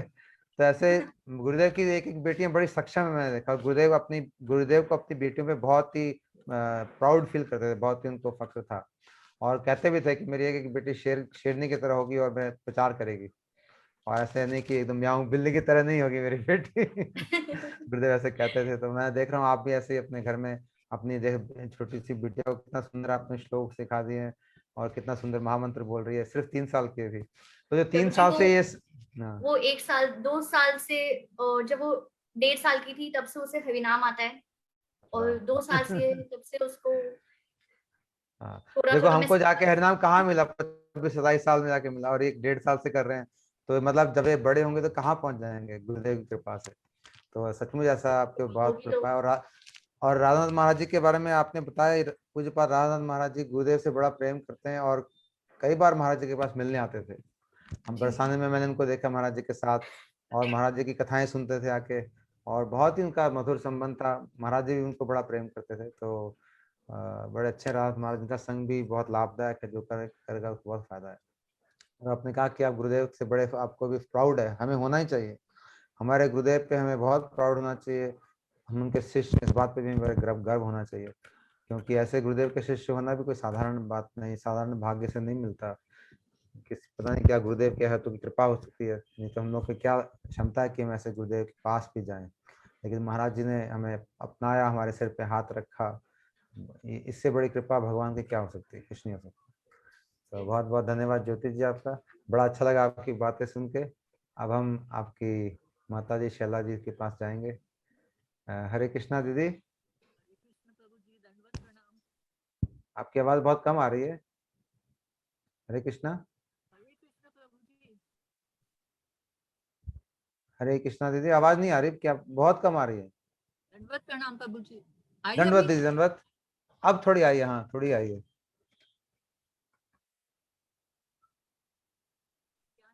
ज्ञानानन्दस्य ज्ञानाञ्जनशलाकया चक्षुन्मीलितं येन तस्मै श्रीगुरुवे नमः। नमो विष्णुपादाय राधिकायै प्रियात्मने श्रीमद्भक्तिवेदान्त नारायण गोस्वामी इति नामिने। वाञ्छाकल्पतरुभ्यश्च कृपा सिन्धुभ्य एव च पतितानां पावनेभ्यो वैष्णवेभ्यो नमो नमः। हे कृष्ण करुणा सिंधु दीनबंधु जगतपते गोपेश गोपिका कांत राधा कांत नमस्तुते। तप्त कांचन गौरांगी राधे वृंदावनेश्वरी वृषभानुसुते देवी प्रणमामि हरिप्रिये। श्री कृष्ण चैतन्य प्रभु नित्यानंद श्री अद्वैत गदाधर शिवासादि गौर भक्तवृंद। हरे कृष्ण कृष्ण कृष्ण हरे हरे, हरे राम राम राम हरे हरे। मैं सबसे पहले अपने गुरुदेव नित्य लीला प्रविष्ट ओम विष्णुपाद अष्टोत्तर श्री श्रीमद भक्ति वेदांत श्री नारायण गोसाई महाराज जी के चरण कमलों में असंख्य कोटि दंडवत प्रणाम ज्ञापन करती हूँ। उसके बाद मैं अपनी मधु जी के चरणों में प्रणाम करती हूँ, जिनकी वजह से मुझे गुरुदेव मिले और भक्ति राज में प्रवेश करने का मौका मिला, और आज भी समय समय पर वो मुझे गाइड कर रही हैं। प्रभु जी आपके चरणों में, विजय कृष्ण प्रभु जी के चरणों में और राधानाथ प्रभु के चरणों में और पूरी टीम के चरणों में भी प्रणाम। यहाँ उपस्थित सभी श्रोताओं के यथायोग्य प्रणाम। प्रभु जी इस प्रोग्राम में कुछ कहने का मुझे साहस नहीं है, लेकिन गुरुदेव की प्रसन्नता के लिए, अपनी वाणी को पवित्र करने के लिए कुछ कहने का प्रयास कर रही हूँ और गुरुदेव की अहेतुक कृपा की वांछा करती हूँ। मुखम करोति वाचालम पंगुम लंघयते गिरिम यत् कृपा तमहम वंदे श्री गुरु दीन तारिणम। प्रभु जी मैं बचपन से अपने पिताजी को गाते गुनगुनाते हुए सुनती थी।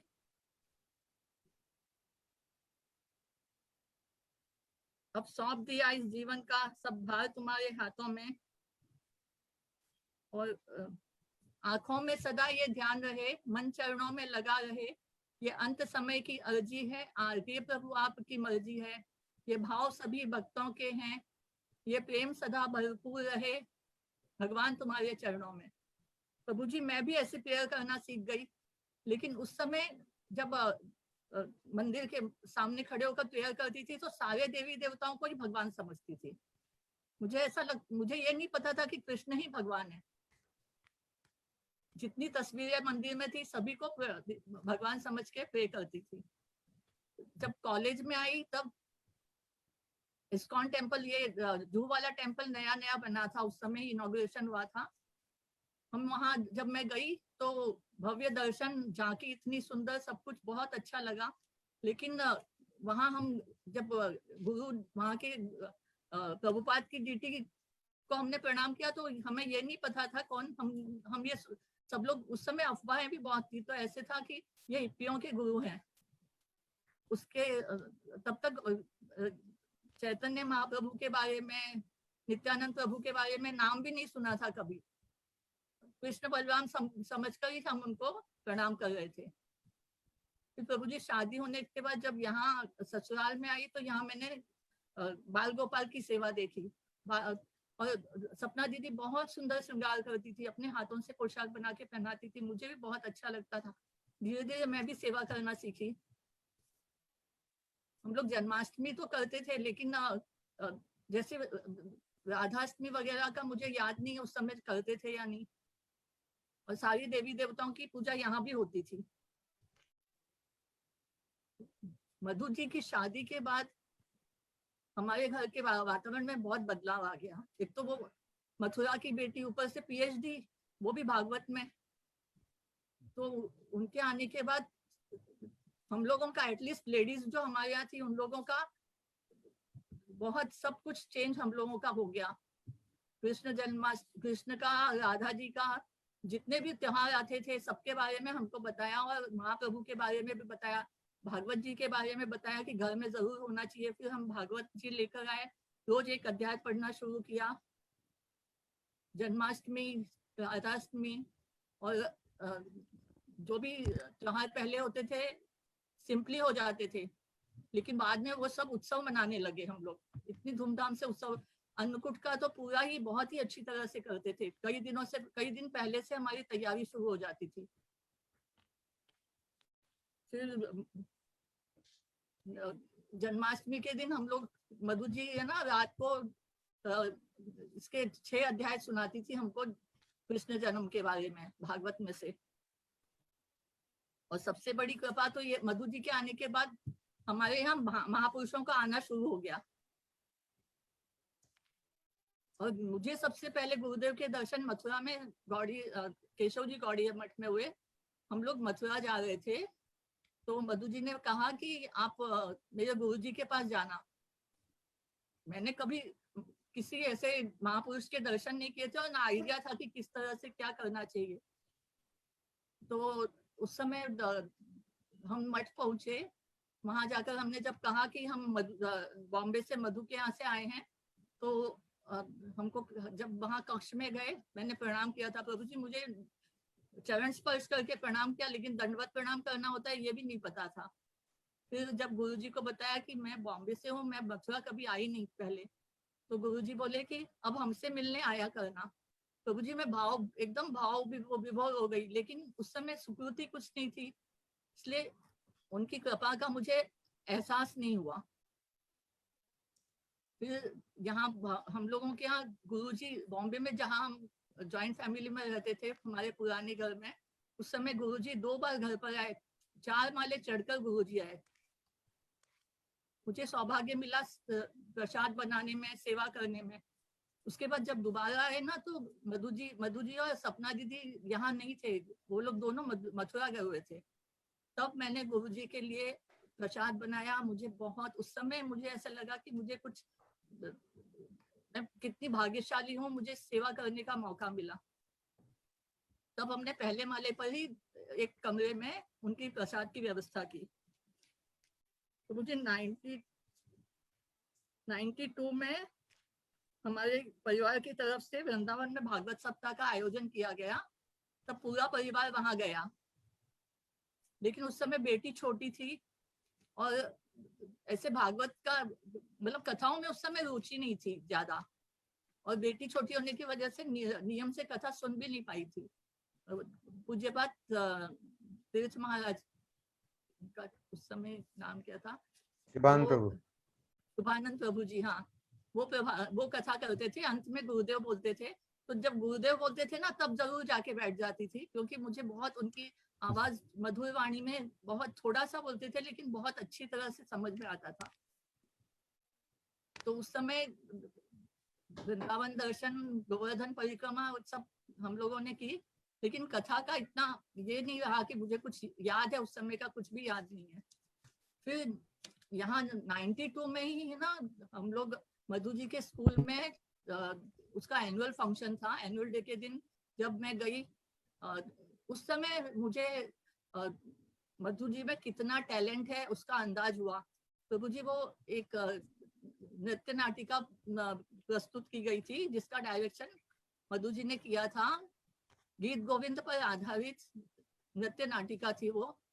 प्रभु जी इतना पूरे ऑडिटोरियम में गीत गोविंद के पदों की ऐसी ध्वनि गूंज रही थी, और मेरे को है ना एकदम रोंगटे खड़े हो रहे थे। और उसके जब वो खत्म हुआ, उस समय इतनी तालियों की गड़गड़ाहट हुई है, मुझे अभी भी वो ऐसे याद आ रहा है। और उसके बाद वो वहाँ की जब वीडियो रिकॉर्डिंग महाराज जी ने देखी, गुरुदेव ने देखी, तो गुरुदेव बहुत प्रसन्न हुए थे।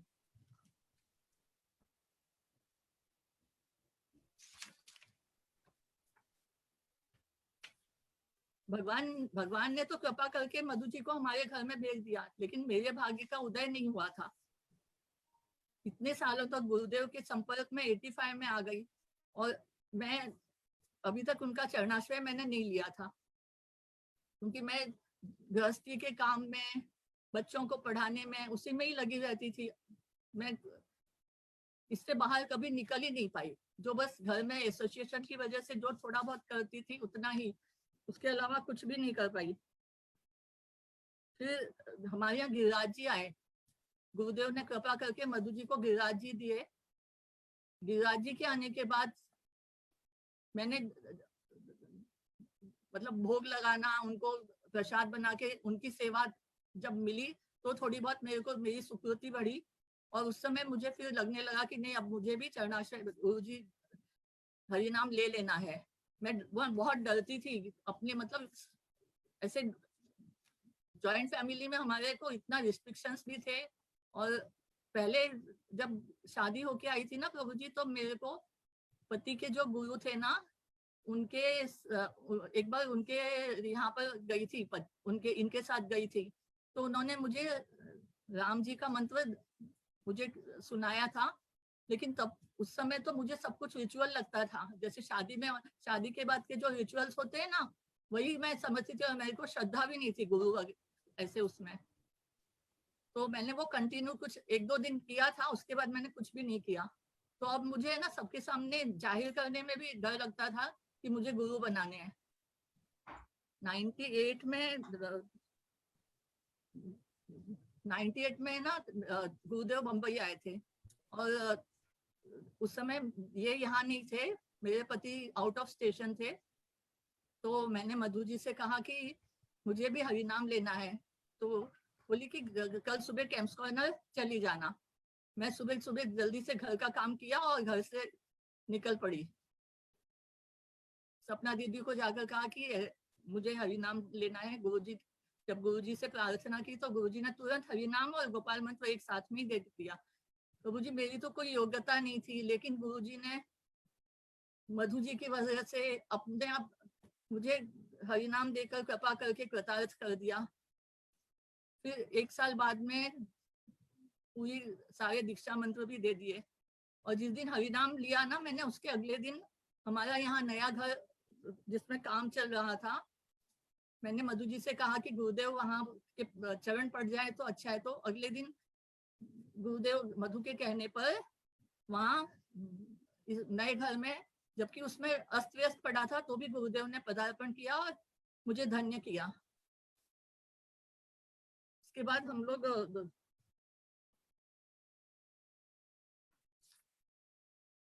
गुरु जी का चरणाश्रय लेने के बाद और हरि नाम करने के बाद धीरे धीरे मुझे गुरु जी की कृपा का अनुभव होने लगा। जैसे सारे जो रिचुअल्स होते थे, करवा चौथ और सकट चौथ और दूसरे जितने तीज त्योहार हुए ना, वो अपने आप छूटते गए और कोई विरोध भी नहीं हुआ सब। जबकि पहले कुछ भी घर में ऐसे डर लगता था, लेकिन अब शांति से, पता नहीं चला, मैं डरते डरते छोड़ा ये सब, लेकिन उसका किसी ने अपोज नहीं किया। फिर जिन कारणों से पहले मैं थोड़ा अपसेट रहती थी, अब वही कारण मुझे ना मेरी भक्ति में अनुकूल लगने लगे, क्योंकि मुझे भजन करने का समय मिल जाता था।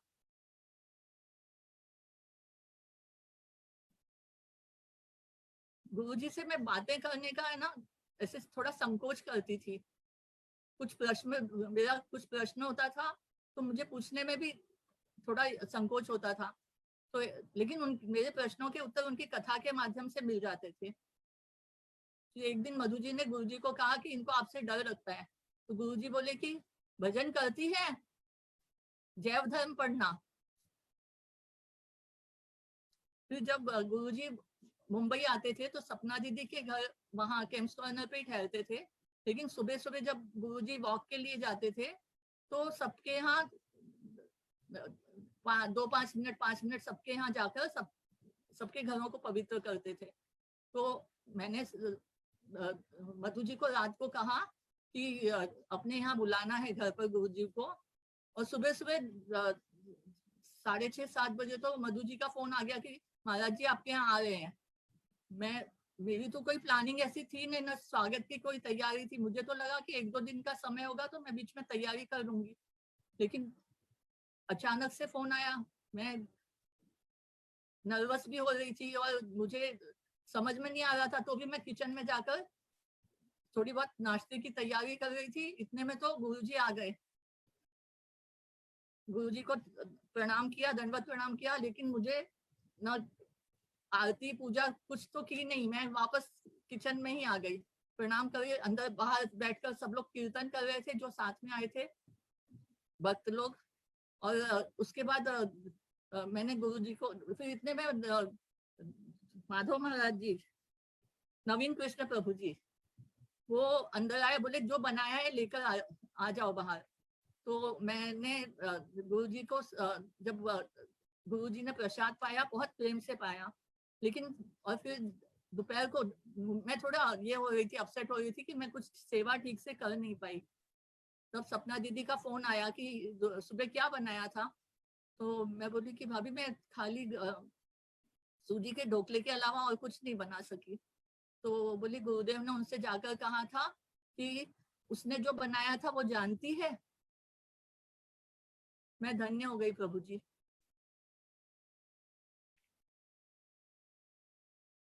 फिर एक बार कार्तिक मास में दिवाली के बाद बेटी के साथ वहां गोवर्धन गई थी। हम दोनों पहली बार अकेले गए थे हम। तो हम जैसे ही ऑटो में से सामान बाहर निकाला भी नहीं था, तो गुरुदेव सामने गेट में से बाहर निकल रहे थे। तो हमने प्रणाम किया, मैंने प्रणाम किया, तो गुरुदेव ने कहा कि किसके साथ आई है? और परिक्रमा पार्टी तो निकल गई, चलो गाड़ी में बैठो, हम वहीं जा रहे हैं। गुरुदेव, मेरे जैसे तुच्छ जीव को गुरुदेव नहीं भूले। मैं चकित थी कि गुरुदेव ने मुझे कैसे याद रख लिया।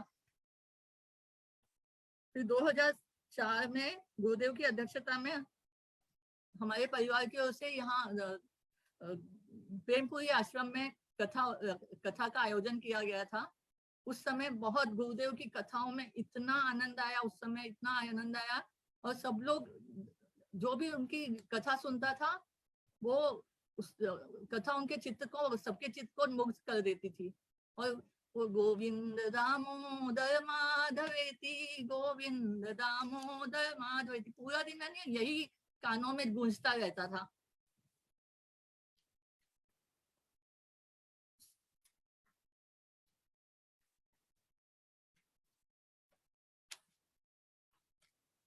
उस समय भी भागवत के समय गुरुदेव जब घर आए, इसी तरह से उस समय भी अचानक ही आए। पहले दिन मैंने मधु जी ने बात की और दूसरे दिन सुबह सुबह गुरुदेव आ गए।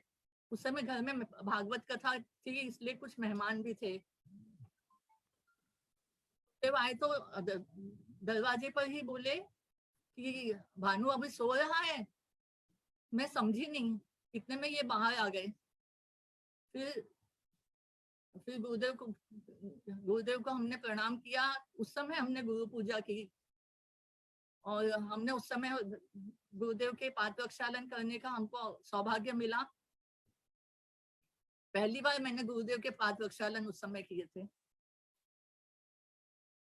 कीर्तन भी किया गुरुदेव ने। और फिर ये ना गुरुदेव को अपने वहां उसके कुछ दिन पहले ही कैलाश मानसरोवर होकर आए थे। 1 महीने की यात्रा पर गए थे, तो वहां के फोटो वगैरह दिखा रहे थे। तो मैं थोड़ी इरिटेट हो रही थी, तो गुरुदेव ने मुझे ऐसे हाथ करके शांत रहने को कहा। ये इन्होंने हरिनाम नहीं लिया था क्योंकि पहले दीक्षा हो चुकी थी इनकी। लेकिन जब भी गुरुदेव बम्बई आते थे, रोज केम्स कॉर्नर भैया के साथ जाते थे रात को और गुरुदेव के पास जाकर बैठते थे। और जब साल में एक बार हमेशा कार्तिक पूर्णिमा पर वो परिक्रमा के लिए जाते थे, तब गुरुदेव को प्रणाम करते थे। और उस समय पुरंदर प्रभु उनके 1 दिन के लिए जाते थे या 2 दिन के लिए जाते थे, वो उनके ठहरने की व्यवस्था भी कर देते थे।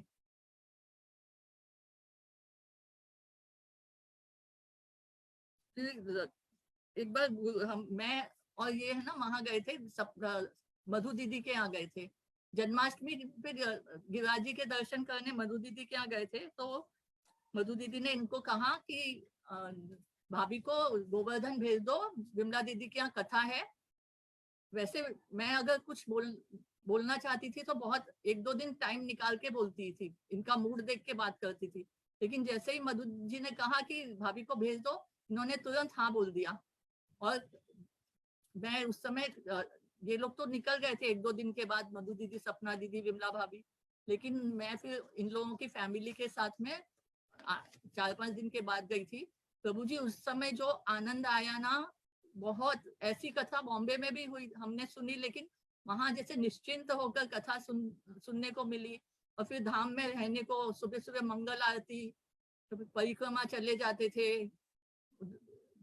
और फिर वहां पर एक दिन हमने सारे मठवासियों के लिए डोसे भी बनाए थे और गुरुजी भी बहुत प्रसन्न हुए थे। फिर कथा जब लास्ट दिन गुरुदेव की, मधु जी ने ना वो विद्वत गोष्ठी का आयोजन किया था, जिसमें गुरुदेव की अध्यक्षता में विद्वत गोष्ठी का आयोजन किया था।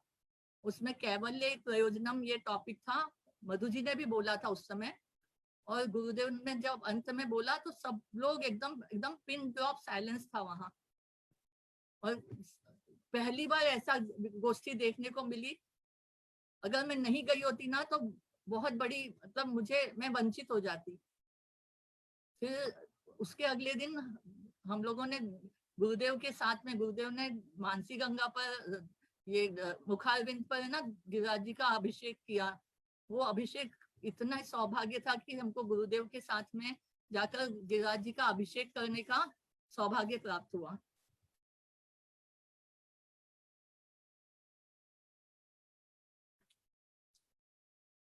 प्रभु जी गुरुदेव जब अप्रकट हुए तो मेरे दुर्भाग्य था, प्रारब्धवश में जा नहीं सकी। मुझे बहुत रोना आ रहा था कि अब गुरुदेव कभी नहीं मिलेंगे। लेकिन बस मैंने जब कार्तिक पूर्णिमा पर वहां वो ये गुरुदेव ने अपना अंतिम वक्तव्य दिया था ना, उस समय उनके दर्शन किए थे। फिर मैंने गुरुदेव को बहुत प्रार्थना की, महाप्रभु को प्रार्थना की कि मुझे गुरुदेव की समाधि पर जाना है। और नवद्वीप धाम परिक्रमा में मुझे जाने का सौभाग्य प्राप्त हुआ। गुरुदेव की समाधि, मुझे ये लगता था कि मेरे ही कुछ अपराध हैं, इसलिए मुझे गुरुदेव ने नहीं बुलाया है। मैं वहां गई, मुझे बहुत, तब जाके थोड़ी शांति हुई।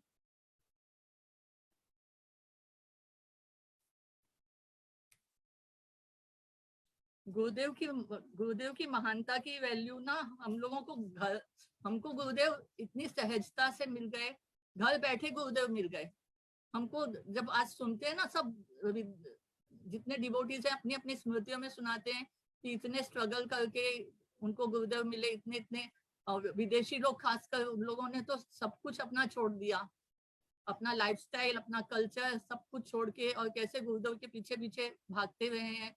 और कितनी कोई अपनी गाड़ी बेचकर आता था, कोई कैब सेल करके, और इतना सब उन लोगों ने किया है। तो मुझे ऐसा लगता है कि हमको इतनी आसानी से मिल गए गुरुदेव, इसलिए उनकी उस समय हमको, आज हम पछता रहे हैं कि जिस समय गुरुदेव का इतना सानिध्य मिला, लेकिन हमने वो जो उनकी महानता है वो मंजरी वहां से आए हुए, हमको तो ये सब समझ में ही नहीं आया, तभी कुछ भी नहीं मालूम था ये सब।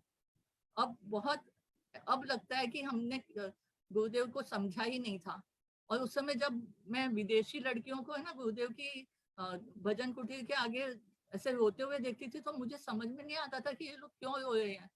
अब ख्याल आता है, अब मुझे लगता है कि हाँ, विरह किसको बोलते हैं, अब थोड़ा थोड़ा विरह का एहसास होने लगा है।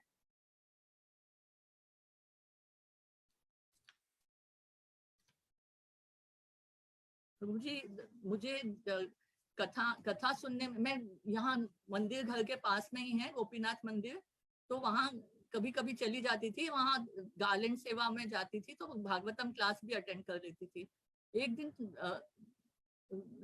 हिज होलीनेस राधानाथ स्वामी महाराज कथा कर रहे थे, हिज होलीनेस गौर गोविंद महाराज के अप्रकट लीला के बारे में बता रहे थे। उस दिन उनका डिसअपीयरेंस डे कुछ था, तो उन्होंने जब कथा सुनाई तो वो उस दिन वो बता रहे थे कि जिस समय उन्होंने अप्रकट लीला की तो महाराज वहीं थे। तो उन्होंने जिस तरह से वो कथा सुनाई है, वो जगन्नाथ जी की रथ यात्रा का वर्णन करते हुए उन्होंने अपने शरीर छोड़ा था। उसके बाद से मुझे वैष्णव की कथा सुनने का, मतलब मुझे ऐसा ये हो गया, मैं कभी भी वैष्णव की कथा आती थी ना, ये तत्व ज्ञान वगैरह से ज्यादा मुझे वैष्णव की कथा सुनने में रुचि आती है, बहुत अच्छा लगता है। और अपने यहाँ जब इनकी अपने महाराज जी पूज्यपाद भक्ति वेदांत भारती महाराज, भक्ति विज्ञान भारती महाराज जी भी जब तिथि पालन करते थे, भक्तों की कथा सुनाते थे, मैं कभी मिस नहीं करती थी।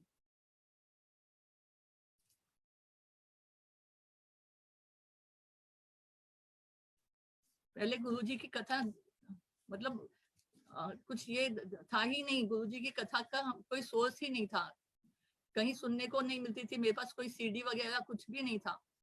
तो मुझे बहुत, एक बार प्रभु जी आए थे, विजय कृष्ण प्रभु जी आए थे, तो विजय कृष्ण प्रभु जी के लैपटॉप में से वासुदेव ने कुछ कथाएं मेरे मतलब मुझे फॉरवर्ड कर दी थी।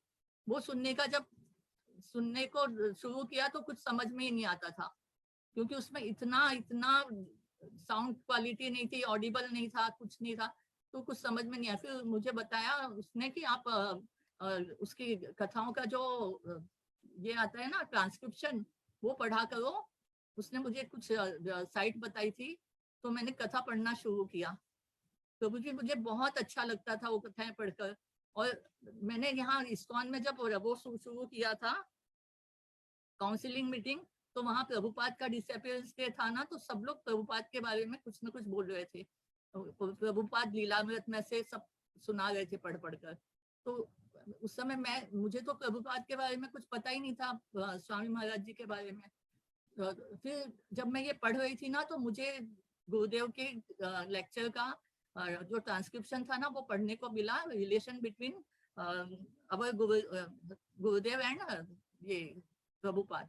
तो मैंने वो नोट डाउन कर लिया। एक और था प्रभुपाद क्या देने आए थे, तो उसमें उन्होंने गुरुदेव ने प्रभुपाद के प्रणाम मंत्र का उसकी व्याख्या की थी, तो मैंने वो भी नोट कर लिया। फिर अगली बार जब वहाँ प्रभुपाद का तिथि आई थी, तब मैंने उसमें मेरा नोट किया हुआ था ना, उसमें से पढ़कर सुनाया। मुझे बहुत अच्छा लगा। उन लोगों ने मतलब सब लोग बोल रहे थे, मैंने भी कुछ बोला और हमारे गुरुदेव से कनेक्टेड बोला, तो मुझे बहुत अच्छा लगा। प्रभु जी मैं ना ज्यादा सेवा कुछ कर नहीं पाती हूँ, कुछ करना शुरू भी करती हूँ तो कंटिन्यू नहीं कर पाती हूँ। फिर भी जब ऑडियो सेवा टीम का जब ये सेवा कार्य देखा, तो मुझे भी इच्छा हुई कि मैं भी कुछ करूँ।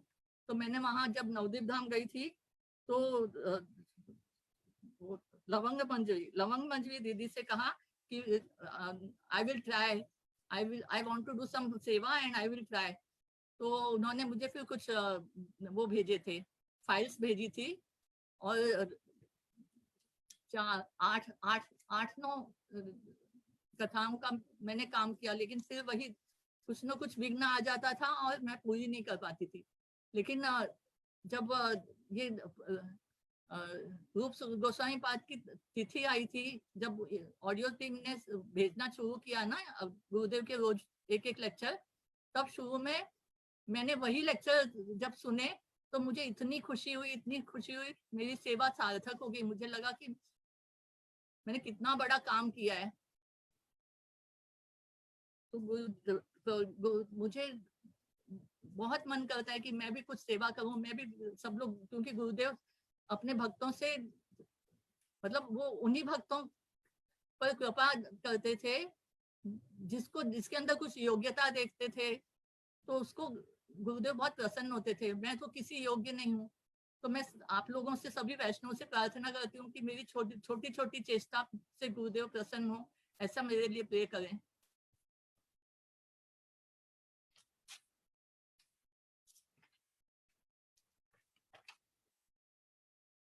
गुरुदेव कहते थे गुरु निष्ठा भक्ति की रीढ़ है। आपने एक बार विदेश में कहा, if you will follow me I will take you to Krishna. आपने जो लक्ष्य बताया है कि राधा जी की पाल्यदासी होना, राधा दास्यम पाना है। गुरुदेव मुझे आपके वचनों में निष्ठा है, पर मैं तो शक्तिहीन, बुद्धिहीन, अयोग्य जीव हूँ। न चाहते हुए भी अपराध कर बैठती हूँ। मेरे प्रारब्ध की वजह से यदि मुझे किसी से अपमानित होना पड़ता है, तो तत्तेनु कंपासु समीक्ष वाणो मुझान एवात वृत्त विपाकम हृद्वाग वपुभि विदधत नमस्ते जीवित यो मुक्ति पदे सदाय भाग। तुरंत समझती हूँ कि ये मेरे ही कर्म हैं और मुझे अब नए कर्म नहीं बनाने हैं, लेकिन मन है ना उसमें उथल पुथल शुरू हो जाती है। कितना भी तन से और वचन से तो नहीं, लेकिन मन में कुछ ना कुछ उथल पुथल होती है। और फिर उसके बाद भजन में बाधा आ जाती है, हरिनाम में बाधा आ जाती है। तो मैं निरपराध होकर और भजन नहीं कर पाती हूँ। तो गुरुदेव आपकी कृपा के बिना मैं भजन राज्य में आगे बढ़ने में असमर्थ हूँ। मैं आपके उपदेशों को धारण नहीं कर पा रही हूँ गुरुदेव, पर आप तो पतित पावन हैं, नित्यानंद प्रभु के प्रकाश हैं, आप करुणा के सागर हैं गुरुदेव। नित्य धाम से मुझ पर भी कृपा वर्षण करें। आपकी कृपा और करुणा ही मेरी एकमात्र आशा है गुरुदेव। वांछा कल्पतरुभ्यश्च कृपा सिंधुभ्यैव च पतितानां पावनेभ्यो वैष्णवेभ्यो नमो नमः। बहुत सुंदर दीदी, बहुत आपका तो बहुत सारे अनुभव, बहुत पहले से आप गुरुदेव को जानते हैं। आपने अन्नकूट महोत्सव मधु दीदी के अनुगत में मनाए इतने सारे, कितने सुंदर तरीके से आपने उसका डिस्क्रिप्शन दिया। और मधु अभी दीदी भी ने हम आपको लोगों के यहाँ सब लोग मिलकर जब उत्सव करते हैं तो साल में 7-8 उत्सव तो होते ही हैं, कभी किसी के यहाँ कभी किसी के यहाँ, और सब अपने अपने ठाकुर जी लेकर पहुंच जाते हैं। और फिर मधु जी के अध्यक्षता में ही सब कार्यक्रम होता है। राधाष्टमी पर तो हम लोग बाहर हॉल लेकर कार्यक्रम करते हैं, खूब नाच गाना होता है, सब कुछ होता है। और मैं अपने जब यहाँ आसपास होता है, सपना दीदी के यहाँ होता है, तो मैं अपने वो इस्कॉन के कुछ डिवोटीज को भी बुला लेती हूँ। तब जब यहाँ आना शुरू किया ना प्रभु जी उन लोगों ने किसी ने, तो वो हमारे घर को वृंदावन ही कहने लग गए। और हम लोग मतलब उनको ऐसा लगता था गिरिराज जी के दर्शन करके, तब से वो ब्रजवासी बोलने लग गए। पहले मेरे को कोई ब्रजवासी नहीं बोलता था। आप तो सब ब्रजवासी हो, सब लोग ब्रजवासी यथार्थ में हो। और आपके घर में गिरिराज जी हैं, ठाकुर जी हैं। जी मैं बॉम्बे की हूँ, लेकिन जब मधु जी को सुना ना उन लोगों ने, तो तब से वो लोग ब्रजवासी बोलने लग गए। वो बेटी भी वहां जाती थी ना जब, तो वो वहां मतलब उसको बहुत प्यार करते थे कि ये ब्रजवासी है। तो आपके पास गिरिराज जी हैं कि ठाकुर जी हैं? सब मधु जी को दिए ना गुरु जी ने। अच्छा अच्छा अच्छा। तो आपके पास क्या है? मेरे पास गोपाल जी हैं। हाँ अच्छा अच्छा, बहुत सुंदर। गिरिराज जी की सेवा मिल गई, इतना भाग्य, गुरुदेव की कृपा से गिरिराज जी घर पर आए। गिरिराज जी की सेवा करने के बाद ही मेरी थोड़ी सुकृति बनी, और मैं अपने वो बच्चों के और उसके बाहर जो मेरे गृहस्थी के झंझटों में पड़ी हुई थी, उससे थोड़ा बाहर निकलने का मेरे को विचार आया। फिर आपने बड़ी अच्छी बात कही मधु दीदी की कि हर घर में भागवत होनी चाहिए। जी हाँ, ये बात एकदम सत्य है। हर घर में हम लोग अगर भागवत नहीं रखते तो फिर काहे के वैष्णव हैं। तो हम सबके घर में अवश्य, अब तो हमारी अपनी भागवत आज छप गई है गौड़ी मठ से, तो हम सबको भागवत अवश्य ही रखनी चाहिए और पढ़नी भी चाहिए। जैसे एक अध्याय आप पढ़ते थे हर रोज, तो हम लोग भी अगर एक अध्याय, कहते हैं भागवत का एक अध्याय क्या, एक पेज क्या, एक श्लोक, फिर कहते हैं एक श्लोक भी क्या, आधा श्लोक, फिर आधे का भी आधा श्लोक अगर पढ़े तो उससे भी बहुत। हाँ, विमला जी के ठाकुर जी के दर्शन करेंगे हम, मेरा भी मन में था, मैं भूल गया था।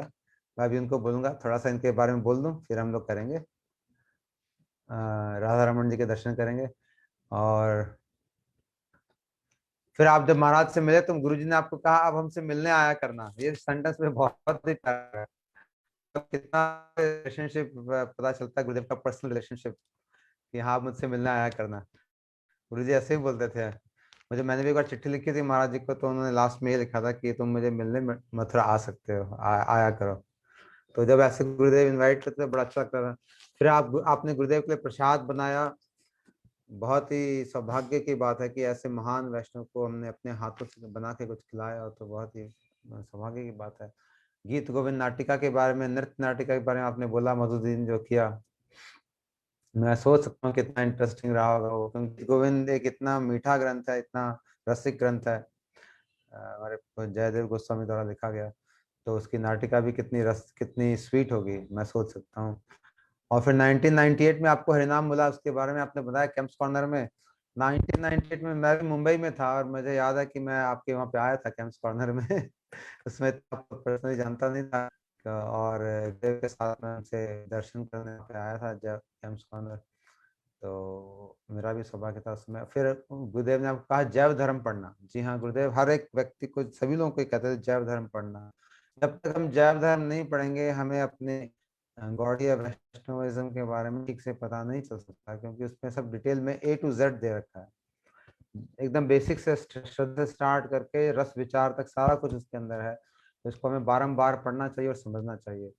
फिर आपने गुरुदेव को सूजी के ढोकले बनाए जल्दीबाजी में, जबकि आपको समय अचानक से गुरुदेव आ गए, और फिर महाराज जी को इतने पसंद आए कि दूसरे को जाके बोला कि आप वो बनाना चाहते हो। तो कितना महाराज जी कैसे भाव को ग्रहण करते हैं, कैसे हट, और कैसे जो चीज महाराज को पसंद थी वो आपने बना दी, बहुत ही सुंदर।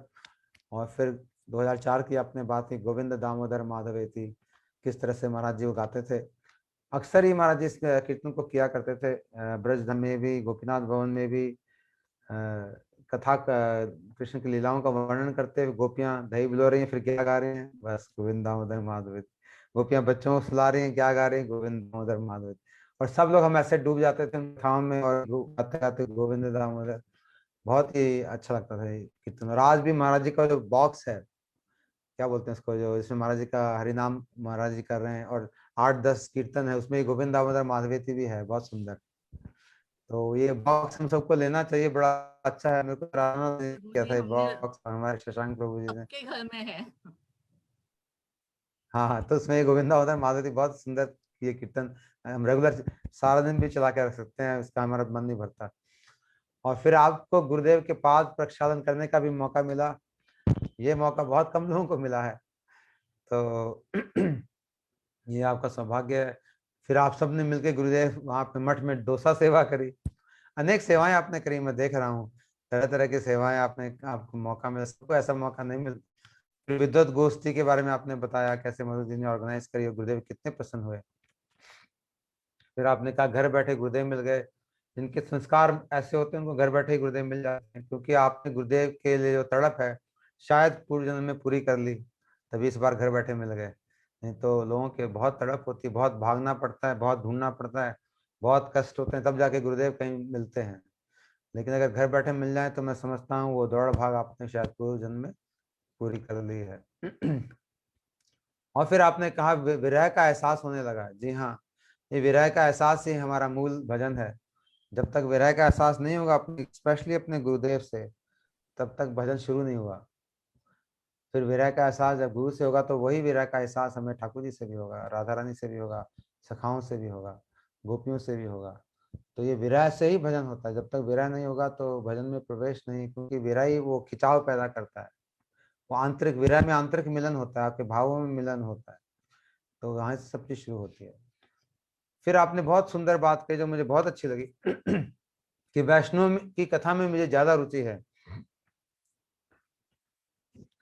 तो यहाँ ये मैं बता दूं कि वैष्णव की कथा एक तरह से हमारे लिए, हमारी अवस्था के लिए ज्यादा पोटेंट है ठाकुर जी कथा से। अगर हम वैष्णव की कथा सुनेंगे तो उससे हमारा ज्यादा फायदा होगा, क्योंकि वो वैष्णव हमारे निकट हैं। ठाकुर जी अभी हमारे इतने निकट नहीं हैं, क्योंकि हमारे इतने अपराध हैं, हमारे कर्म बंधन इतने मजबूत हैं, तो ठाकुर जी से शायद हम इतने क्लोज नहीं है। लेकिन वैष्णव हमारे पास में है, वो हमको बोल सकते हैं, देख सकते हैं, तो उनके जो चरित्र हैं वो हम उससे बहुत बहुत कुछ सीख सकते हैं। इसलिए तो गुरुदेव के हम लोग मधुर स्मृति में इतना आनंद आ रहा है, क्योंकि गुरुदेव के हमें दर्शन करें, उनको याद कर करके उनसे विरह महसूस होता है, तो इससे हमारा भजन परिपक्व मजबूत होता है।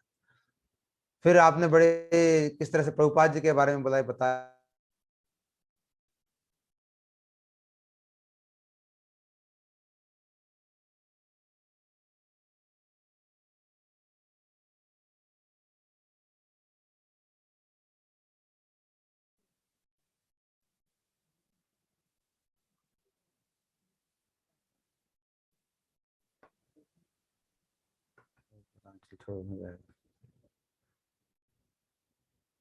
हरे कृष्णा, सॉरी मेरा ये इंटरनेट कनेक्शन टूट गया था बीच में। तो प्रभुपाद जी के बारे में आपको बोलना था और आपने गुरुदेव की कथा सुनी, उसमें प्रभुपाद जी के बारे में अपने आप ही सुनने को मिल गया और आपने श्री गुरुदेव और प्रभुपाद जी के रिलेशन के बारे में बोला, जो आपको बड़ा अच्छा लगा, लोगों को भी बड़ा अच्छा लगा। फिर आपने गुरुदेव के लेक्चर ट्रांसक्राइब करें, सेवा करी है, तो ये सचमुच ही बहुत बड़ा काम है।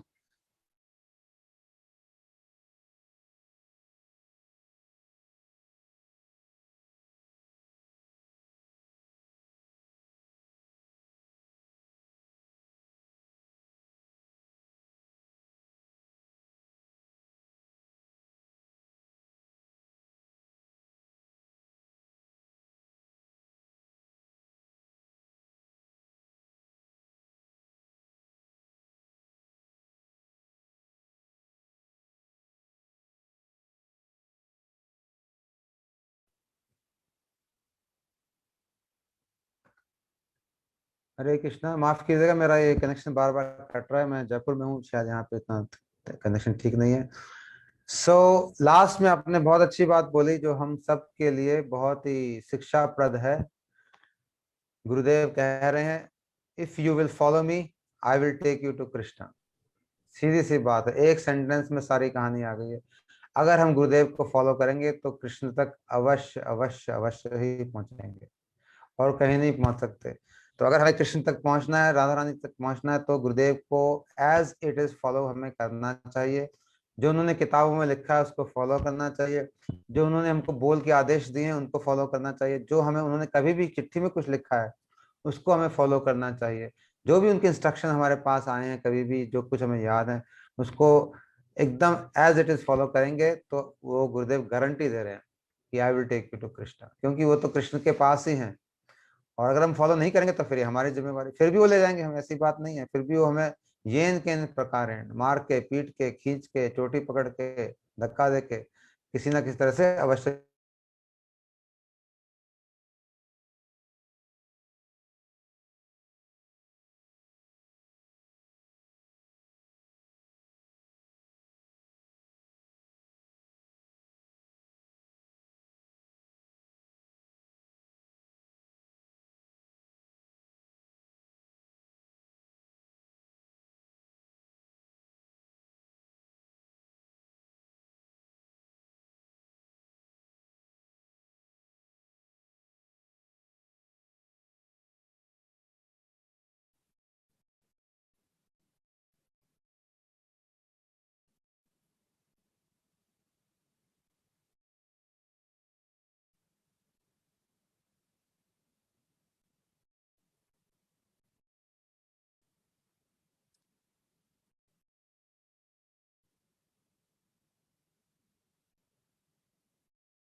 हरे कृष्णा। जय कृष्णदास प्रभु, आप अनम्यूट करें प्लीज। सॉरी, मेरा ही म्यूट था, मैं आपको अनम्यूट करने को कह रहा था। ठीक है, आप अनम्यूट कर सकते हैं। बिमला जी अपने आप अनम्यूट करें।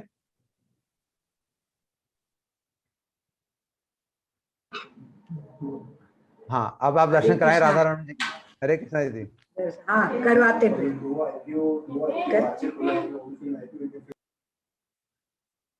सो तो नहीं गए राधा रमन जी आपके?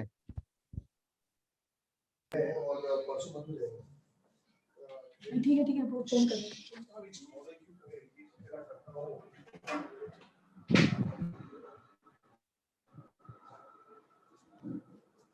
ओह, बहुत सुंदर, जय हो।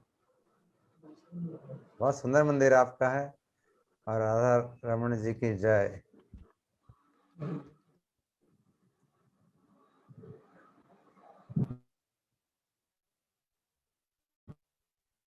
बहुत सुंदर। जय राधा रमन, जय श्री गुरुदेव।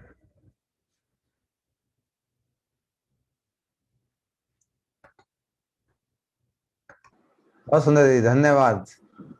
अति अद्भुत दर्शन, बहुत सुंदर आपका मंदिर और बहुत सुंदर आपने डेकोरेट कर रखे हैं फूलों से और बहुत अच्छा दीदी, बहुत आनंद आया राधा रमन जी को देख के। पंचतत्व भी हैं, दर्शन गुरुदेव वहाँ पे है।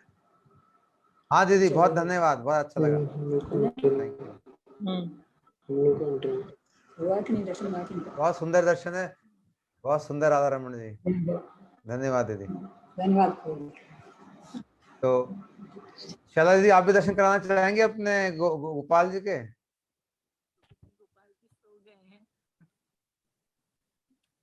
सुनाई नहीं दे रहा? सो गए? हाँ सुला दिया था। ठीक है ठीक है। हाँ काफी समय हो गया। हाँ कई सभी के कईयों के भाव होते हैं कि वो कथा सुनाते हैं और कई लोग सुला देते हैं तो ठीक है, कोई बात नहीं, फिर कभी करेंगे। तो बड़ा अच्छा लगा आपकी कथा सुन के। आज हमने आपके मधुर स्मृतियों को सुना और हमारे मधु दीदी की भी याद आई, जो कि इनकी कृपा से पूरा परिवार भक्तिमय हो गया। एक भक्त अगर पहुंच जाए तो सारे परिवार को कितने लोग बदल देता है। तो ऐसे ही उनकी छवि, गुरुदेव की कृपा हर जगह बह रही है, बड़ा अच्छा लग रहा है। कल हमारे साथ बॉम्बे से ही होंगी लता दीदी, ललिता दास इनका दीक्षित नाम है, और उनके पतिदेव राजेंद्र अग्रवाल जी, और हमारे जयपुर से होंगे रतिराम मीना जी, जो कल हमारे साथ जुड़ेंगे। मुझे लगता है ये हमारा पूरा हफ्ता जयपुर और बॉम्बे के बीच में ही है, चल रहा है शुरू से ही तो ठीक है, कोई बात नहीं, जयपुर और बॉम्बे के ही भक्तों को हम सुनेंगे। तो कल 8 बजे हम सब लोग फिर से एक बार मिलेंगे इन भक्तों की स्मृतियों को सुनने के लिए। आप सभी का बहुत बहुत धन्यवाद और मेरा प्रणाम, सभी श्रोताओं को मेरा दंडवत प्रणाम और सभी को धन्यवाद। श्री गुरु महाराज की जय, अनंत कोटि वैष्णव वृंद की जय, गौर भक्त वृंद की जय, श्री नाम संकीर्तन की जय, गौर प्रेमानंदे हरे हरि हरि बोल। हरे कृष्णा प्रभु जी, हरे कृष्णा।